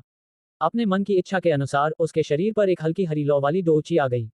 उस गर्म हरी लौ ने उसकी ओर फैलती सभी ऊर्जा तरंगों को भस्म कर दिया। पब फ्यूचर विज्ञापन। बर्फ के चबूतरे पर हाइबो डोंग को अपने द्वारा मचाई गई तबाही का एहसास ही नहीं हुआ। उसका शरीर एक पल के लिए जोर से कांपा और उसका बूढ़ा चेहरा अचानक तनावग्रस्त हो गया। उसके माथे पर एक शांत हरे रंग की अजीब सी ऊर्जा तेजी से एकत्रित हुई। कुछ ही क्षणों में उसने वास्तव में एक शांत हरे रंग के छोटे से ऊर्जा सर्प का निशान बना लिया। सर्प का निशान हाइबो डोंग के माथे पर बना रहा और उसके शरीर में उमड़ रही ऊर्जा के प्रवाह को जबरदस्ती दबाता रहा। जैसे ही सांप का निशान उभरा, हाइबो डोंग की गर्दन से हल्के बैंगनी रंग की ऊर्जा धीरे धीरे ऊपर की ओर फैलने लगी। पलक झपकते ही ये शांत हरे रंग के छोटे सांप के संपर्क में आने लगी। जैसे ही दो प्रचंड ऊर्जाएं संपर्क में आईं, पहले की तरह ही ऊर्जा की लहरों का प्रकटीकरण भी हुआ। हाइबो डोंग के माथे पर बैंगनी रंग की ऊर्जा और सांप का निशान लगातार गतिरोध की स्थिति में थे, एक ऊपर और दूसरा नीचे। दोनों प्रकार की ऊर्जाओं से निकलने वाली हल्की चमक के कारण हाइबो डोंग का चेहरा अजीबोगरीब दिख रहा था। सिर जैसे महत्वपूर्ण स्थान पर दोनों प्रकार की ऊर्जाओं के संघर्ष से उत्पन्न तीव्र दर्द के कारण हाइबो डोंग का चेहरा विकृत हो गया था, जिससे देखने पर उसमें एक हल्की सी क्रूरता झलकती थी। शियाओ यान ने अपना सिर उठाते हुए अपने शरीर के सामने 10 उंगलियां आपस में जोड़ लीं। उसने हाइबो डोंग के चेहरे से निकलती दो रंगों की चमक को ध्यान से देखा। उसके मन में ये जानने की उत्सुकता भी थी कि क्या इस विपदानाशक गोली में रानी मेडुसा द्वारा लगाए गए अवरोध को तोड़ने की शक्ति होगी। बैंगनी और हरे रंग की ऊर्जा इसी तरह गतिमान रही। हालांकि आधे घंटे से अधिक समय तक गतिरोध बने रहने के बाद शांत हरे रंग के सांप के निशान धीरे धीरे धुंधले पड़ गए। स्पष्ट रूप से ये विपरीत परिस्थितियों को दूर करने वाली गोली वास्तव में इस प्रकार की बाधा को दूर करने में अद्वितीय प्रभाव रखती प्रतीत हुई। वाह, ये मुसीबत दूर करने वाली गोली वाकई कमाल की है। भविष्य में मौका मिला तो मैं अपने लिए कुछ तैयार रखूंगा। अगर कभी किसी ने मुझे कैद कर लिया तो पहले से कुछ तैयार रखना अच्छा रहेगा। बैंगनी रोशनी में धीरे धीरे मंद होती उस हरी चमक को देखकर शियाओ यान की आंखें चमक उठीं और वह धीरे से हंस पड़ा। सावधान रहो, वह आदमी सील तोड़ने ही वाला है। याओ लाओ की चेतावनी अचानक शाओ यान के दिल में गूंज उठी। शाओ यान ने अपना सिर हिलाया और उसके शरीर में मौजूद दो ऊंची धीरे धीरे प्रवाहित होने लगी, जो किसी भी अचानक होने वाली घटना के लिए तैयारी कर रही थी। बैंगनी रंग की ऊर्जा ने अवरोधक प्रभाव का उपयोग करते हुए धीरे धीरे उस क्षेत्र को मिटा दिया जहां सांप का निशान बना हुआ था। फिर उसने धीरे धीरे सांप के निशान को हाइबो डोंग के माथे से हटा दिया, जिसके बाद अचानक बैंगनी रंग की ऊर्जा का प्रचंड प्रवाह हुआ और एक भयंकर बल ने सांप के निशान को हाइबो डोंग के सिर से पूरी तरह मिटा दिया। जैसे ही सांप का निशान हाइबो डोंग के सिर से हटा, वह निशान तेजी से हिला और तुरंत हरे धुएं में बदल गया जो ऊपर की ओर घूमता हुआ गायब हो गया। जैसे ही सांप का निशान उसके शरीर से हटा, हाइबो डोंग की कसकर बंद आंखें अचानक खुल गईं। उसकी आंखों से एक तीव्र प्रकाश निकला। एक भयंकर शक्ति, मानो किसी जागते हुए शेर की तरह, उसके शरीर के भीतर से उमड़ पड़ी, जिसे दशकों से गहराई से दबा रखा गया था। इस प्रबल बल के कारण भूमिगत कमरे के भीतर बर्फ की क्रिस्टल परत में दरार पड़ने लगी। हा, वो कमीना सील आखिरकार नरक में चला गया। मैं फिर से डो हुआंग बन गया। बर्फ के चबूतरे से पैर रखते ही हाइबो डोंग का शरीर हवा में लटक गया। उसका चेहरा बेकाबू खुशी से भरा हुआ था और उसने अपना सिर उठाकर जोर से हंसना शुरू कर दिया। तीव्र ध्वनि तरंग दो क्यूई द्वारा ले जाई गई, जिससे आसपास की दरार वाली बर्फ की परत हिल गई और अंत में फट गई। काफी देर तक बेतहाशा हंसने के बाद हवा में लटके हुए हाइबो डोंग ने अचानक अपनी परिष्कृत चमकती निगाहों को नीचे कुर्सी पर बिना हिले डुले बैठे हुए शियाओ यान की ओर घुमाया। उसकी मैली कुचली बूढ़ी आंखें सिकुड़ गईं। हवा में से आती आक्रामक निगाहों को भांपते हुए जियाओ यान ने अपने होठों के कोने को थोड़ा सा ऊपर उठाया। उसने धीरे धीरे अपना सिर उठाया। उसका चेहरा गहरे कुएं की तरह शांत था और वह हवा में अपनी शक्ति वापस पा चुके डो हुआन को धुंधली निगाहों से देख रहा था। हवा में दो निगाहें एक दूसरे से टकराईं, जिनमें हल्की सी ठंडक झलक रही थी। आकाश में युद्ध सी 240 अध्याय 240 मानचित्र का टुकड़ा प्राप्त करना, अंगरक्षक नियुक्त करना। दोनों निगाहें हवा में एक दूसरे से मिली और दोनों ही कुछ अस्पष्ट अर्थ प्रकट कर रही थीं। हवा में हल्की सी ठंडक छा गई और वातावरण अचानक तनावपूर्ण हो गया। गहरी काली आंखों की एक जोड़ी शांत भाव से हवा में हाइबो डोंग को देख रही थी, जो अपनी शक्ति पुनः प्राप्त करने के बाद और भी उग्र और दबंग प्रतीत हो रहा था। शियाओ यान का शरीर थोड़ा पीछे की ओर झुका और कुर्सी की पीठ से टिक गया। उसकी 10 उंगलियां उसके शरीर के सामने रखी थीं। भूमिगत कमरे में उसे महसूस हो रही भयंकर डो हुआंग के बावजूद उसके शांत चेहरे पर जरा भी बदलाव नहीं आया। हवा में स्थिर हाइबो डोंग की निगाहों में थोड़ी आक्रामकता थी जब वह नीचे काले वस्त्र पहने युवक को घूर रहा था। उसके हाथ पर ठंडी हवा का एक हल्का झोंका मंडरा रहा था। अपनी शक्ति पुनः प्राप्त करने के बाद हाइबो डोंग के भीतर दशकों से दबी हुई भावनाएं अंततः धीरे धीरे और सुकून से बाहर आने लगीं। उस समय का हिम सम्राट निर्मम और दबंग था। आज तक किसी ने भी उसके हाथ से कुछ भी छीनने की हिम्मत नहीं की थी। लेकिन शियाओ यान ने इस वर्जित नियम को तोड़ दिया था। अतीत में हाइबो डोंग ने शियाओ यान के प्रति कोई शत्रुता प्रकट नहीं की थी, क्योंकि मुहर के कारण वह उसकी शक्ति का अनुमान नहीं लगा सकता था। हालांकि अब जब मुहर टूट चुकी थी तो उस समय का अत्यंत शक्तिशाली हिम सम्राट अंततः पूरी तरह से लौट आया था। शक्ति में अचानक हुई इस तीव्र वृद्धि ने हाइबो डोंग के मन में चुपचाप शियाओ यान के हाथों में मौजूद मानचित्र के टुकड़ों को वापस लेने के तरीके सोचने को भी प्रेरित किया।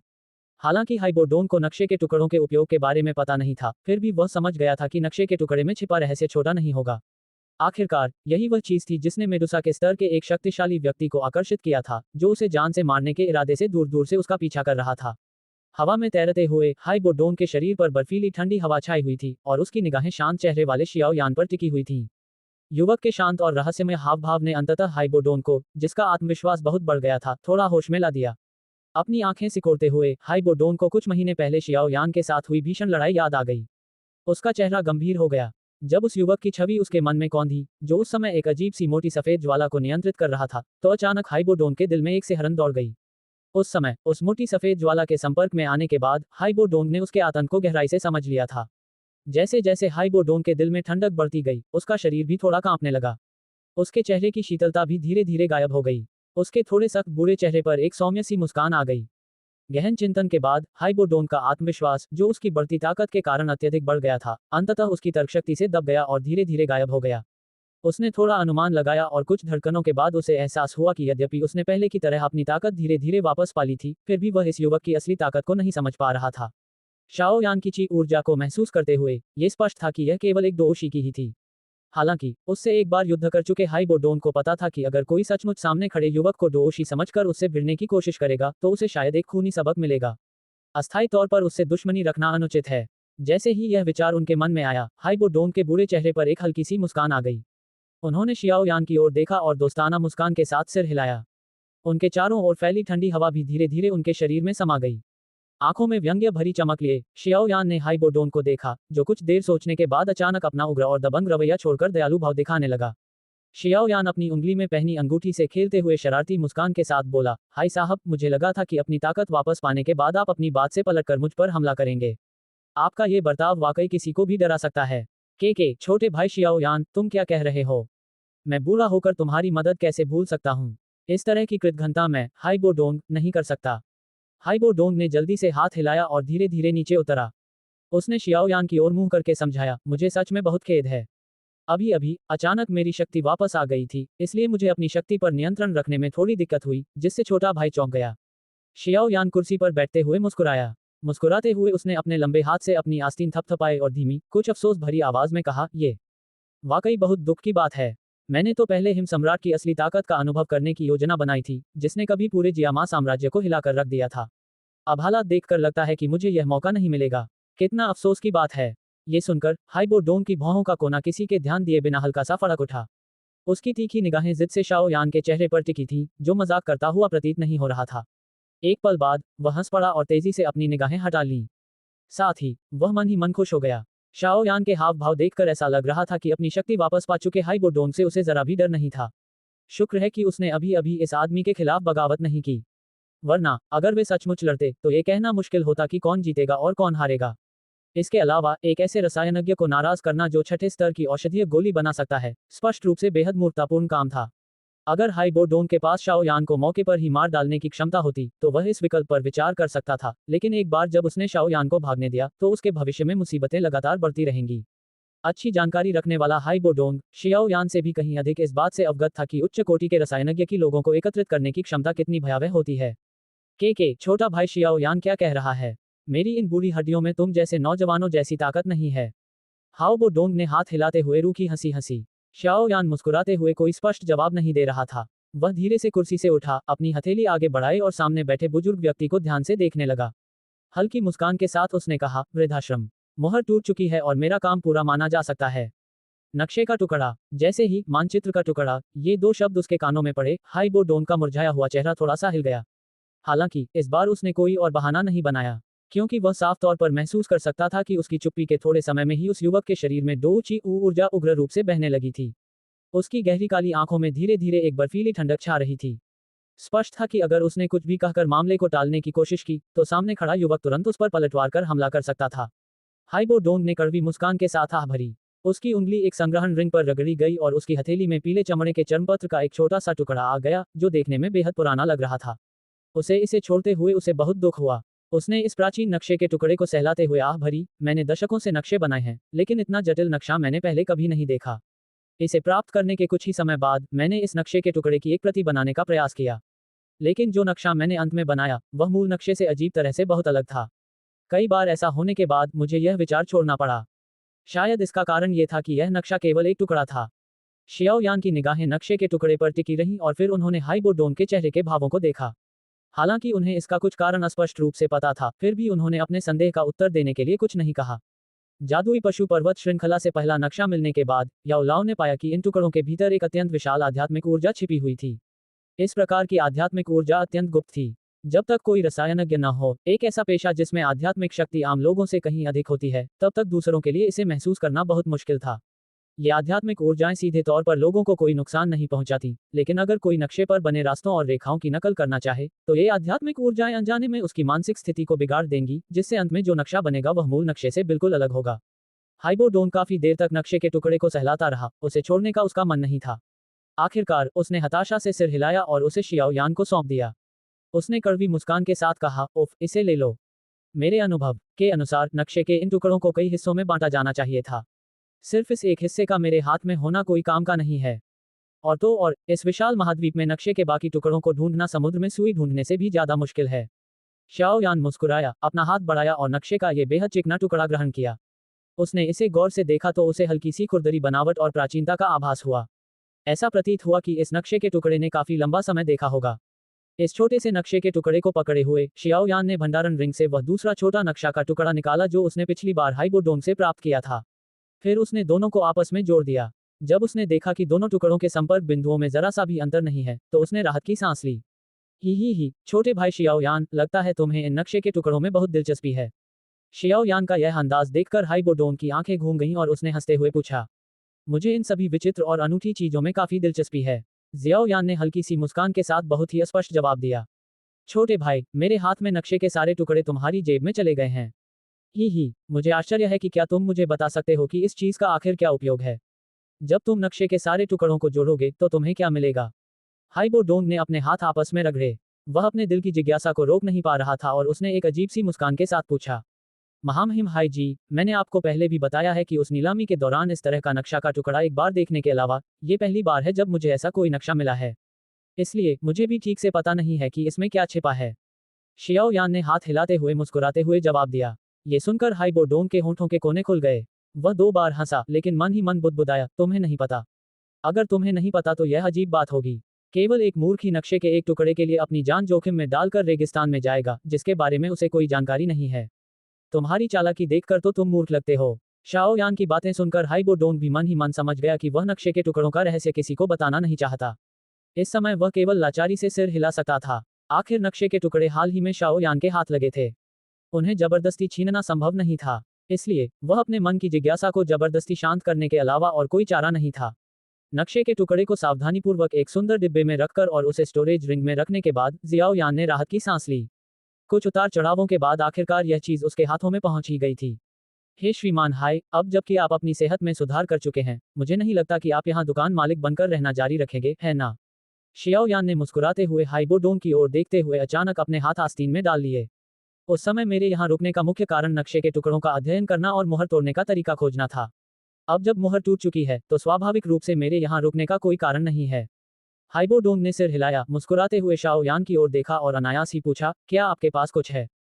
हाँ, मुझे वाकई में कुछ ऐसा चाहिए जिसके लिए मैं श्रीमान हाई से मदद मांगना चाहता हूँ। हंसते हुए शियाओ यान की आस्तीन में फंसी 10 उंगलियां धीरे से फड़फड़ाईं। ही, तुम इतनी जल्दी किसी दाओ हुआंग से मदद लेने वाले हो। हाइबो डोंग हंसा, मैंने पहले भी कहा है, तुमने मेरी एक बार मदद की है, इसलिए मैं तुम्हारा एहसानमंद हूँ। लेकिन अगर तुम अब मुझसे मदद चाहते हो तो यह एहसान बेकार हो जाएगा। मुझे लगता है कि भविष्य में श्रीमान हाई मेरे और भी एहसानमंद हो सकते हैं। इसका कोई और कारण नहीं, बल्कि सिर्फ इसलिए कि मैं एक रसायनज्ञ हूँ और एक ऐसा रसायनज्ञ हूँ जो 6ठे स्तर की औषधीय गोली बना सकता है। शाओ यान ने हल्की मुस्कान के साथ जवाब दिया। हालांकि आपकी बातें थोड़ी घमंडी लग रही हैं, पर सच हैं। एक रसायनज्ञ जो 6ठे स्तर की औषधीय गोली बना सकता है, वह ऐसा व्यक्ति है जिससे एक दाओ हुआंग भी दोस्ती करना चाहेगा। बेशक, मैं भी अपवाद नहीं हूँ। हाइबो डोंग ने आह भरी और सिर हिलाते हुए यही बात कही। चाहे जैसे भी कहा जाए, एक रसायनज्ञ, विशेषकर उच्च कोटि का रसायनज्ञ, इस महाद्वीप में हर शक्तिशाली व्यक्ति का साथी या मित्र रहेगा। बताए, आप मुझसे क्या करवाना चाहते हैं। जब तक यह मेरी क्षमता के भीतर है, मैं मना नहीं करूंगा। हाइबो डोंग ने मुस्कुराते हुए अपनी ठुड्डी पर उगी छोटी दाढ़ी को सहलाते हुए पूछा। 2 महीने बाद मैं मिस्टी क्लाउड सेक्ट जाऊंगी। जब वो समय आएगा तो शायद मेरा उनसे कुछ टकराव हो जाए। बूढ़े श्री हाई को बस इतना करना है कि उस समय आप वहां आ जाएं। शियाओ यान ने एक गहरी आह भरी और कुछ देर चुप रहने के बाद बोली, मिस्टी क्लाउड सेक्ट, तुमने उन्हें किस लिए उकसाया। वो तो वाकई बहुत बड़ा खिलाड़ी है। ये सुनकर हाइबो डोंग कुछ पल के लिए स्तब्ध रह गया, फिर उसने आश्चर्य से जवाब दिया, मैं बस कुछ हिसाब चुकता करने जा रहा हूँ। जियाओ यान ने बिना कोई विवरण दिए लापरवाही से कहा। आखिरकार यह कोई बहुत गौरवशाली काम तो नहीं था। मिस्टी क्लाउड सेक्ट बहुत शक्तिशाली है। इसमें कई शक्तिशाली लोग हैं। लगता है आपकी यह विनती काफी मुश्किल है। हाइबो डोंग ने अपनी ठुड्डी सहलाते हुए कुछ हिचकिचाहट के साथ कहा।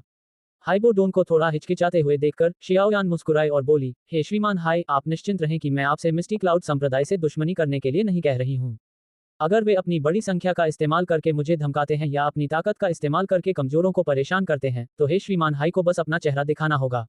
कमजोरों को धमकाने के लिए उनकी ताकत का इस्तेमाल करना। आप तो वाकई मजाकिया हैं।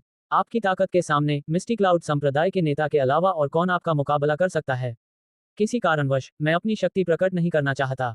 जब वह समय आएगा तो मैं केवल सतह पर ही अपनी शक्ति का प्रदर्शन करूंगा। जियाओ यान ने हाथ हिलाते हुए मुस्कुराते हुए उत्तर दिया। ये तो बहुत ही अजीब फैसला है। ये सुनकर हाइबो डोंग असमंजस में पड़ गया। कुछ पल सोचने के बाद उसने सिर हिलाया और बेबसी से बोला, ठीक है, मैं आपका एहसानमंद हूँ। मैं आपके साथ मिस्टी क्लाउड सेक्ट चलूंगा। हालांकि मैं ये तो नहीं कह सकता कि मैं मिस्टी क्लाउड सेक्ट में कोई बड़ा बदलाव ला सकता हूं, लेकिन अगर ये सिर्फ आपकी सुरक्षा के लिए है, तो इसमें कोई बड़ी बात नहीं है। हाइबो डोन को सिर हिलाते देख शियाओ यान धीरे से हंस पड़ी। जो हुआंग अंगरक्षक के साथ मिस्टी क्लाउड संप्रदाय के उन पुराने ख्यालों वाले और जिद्दी लोगों को संयम बरतना आना चाहिए।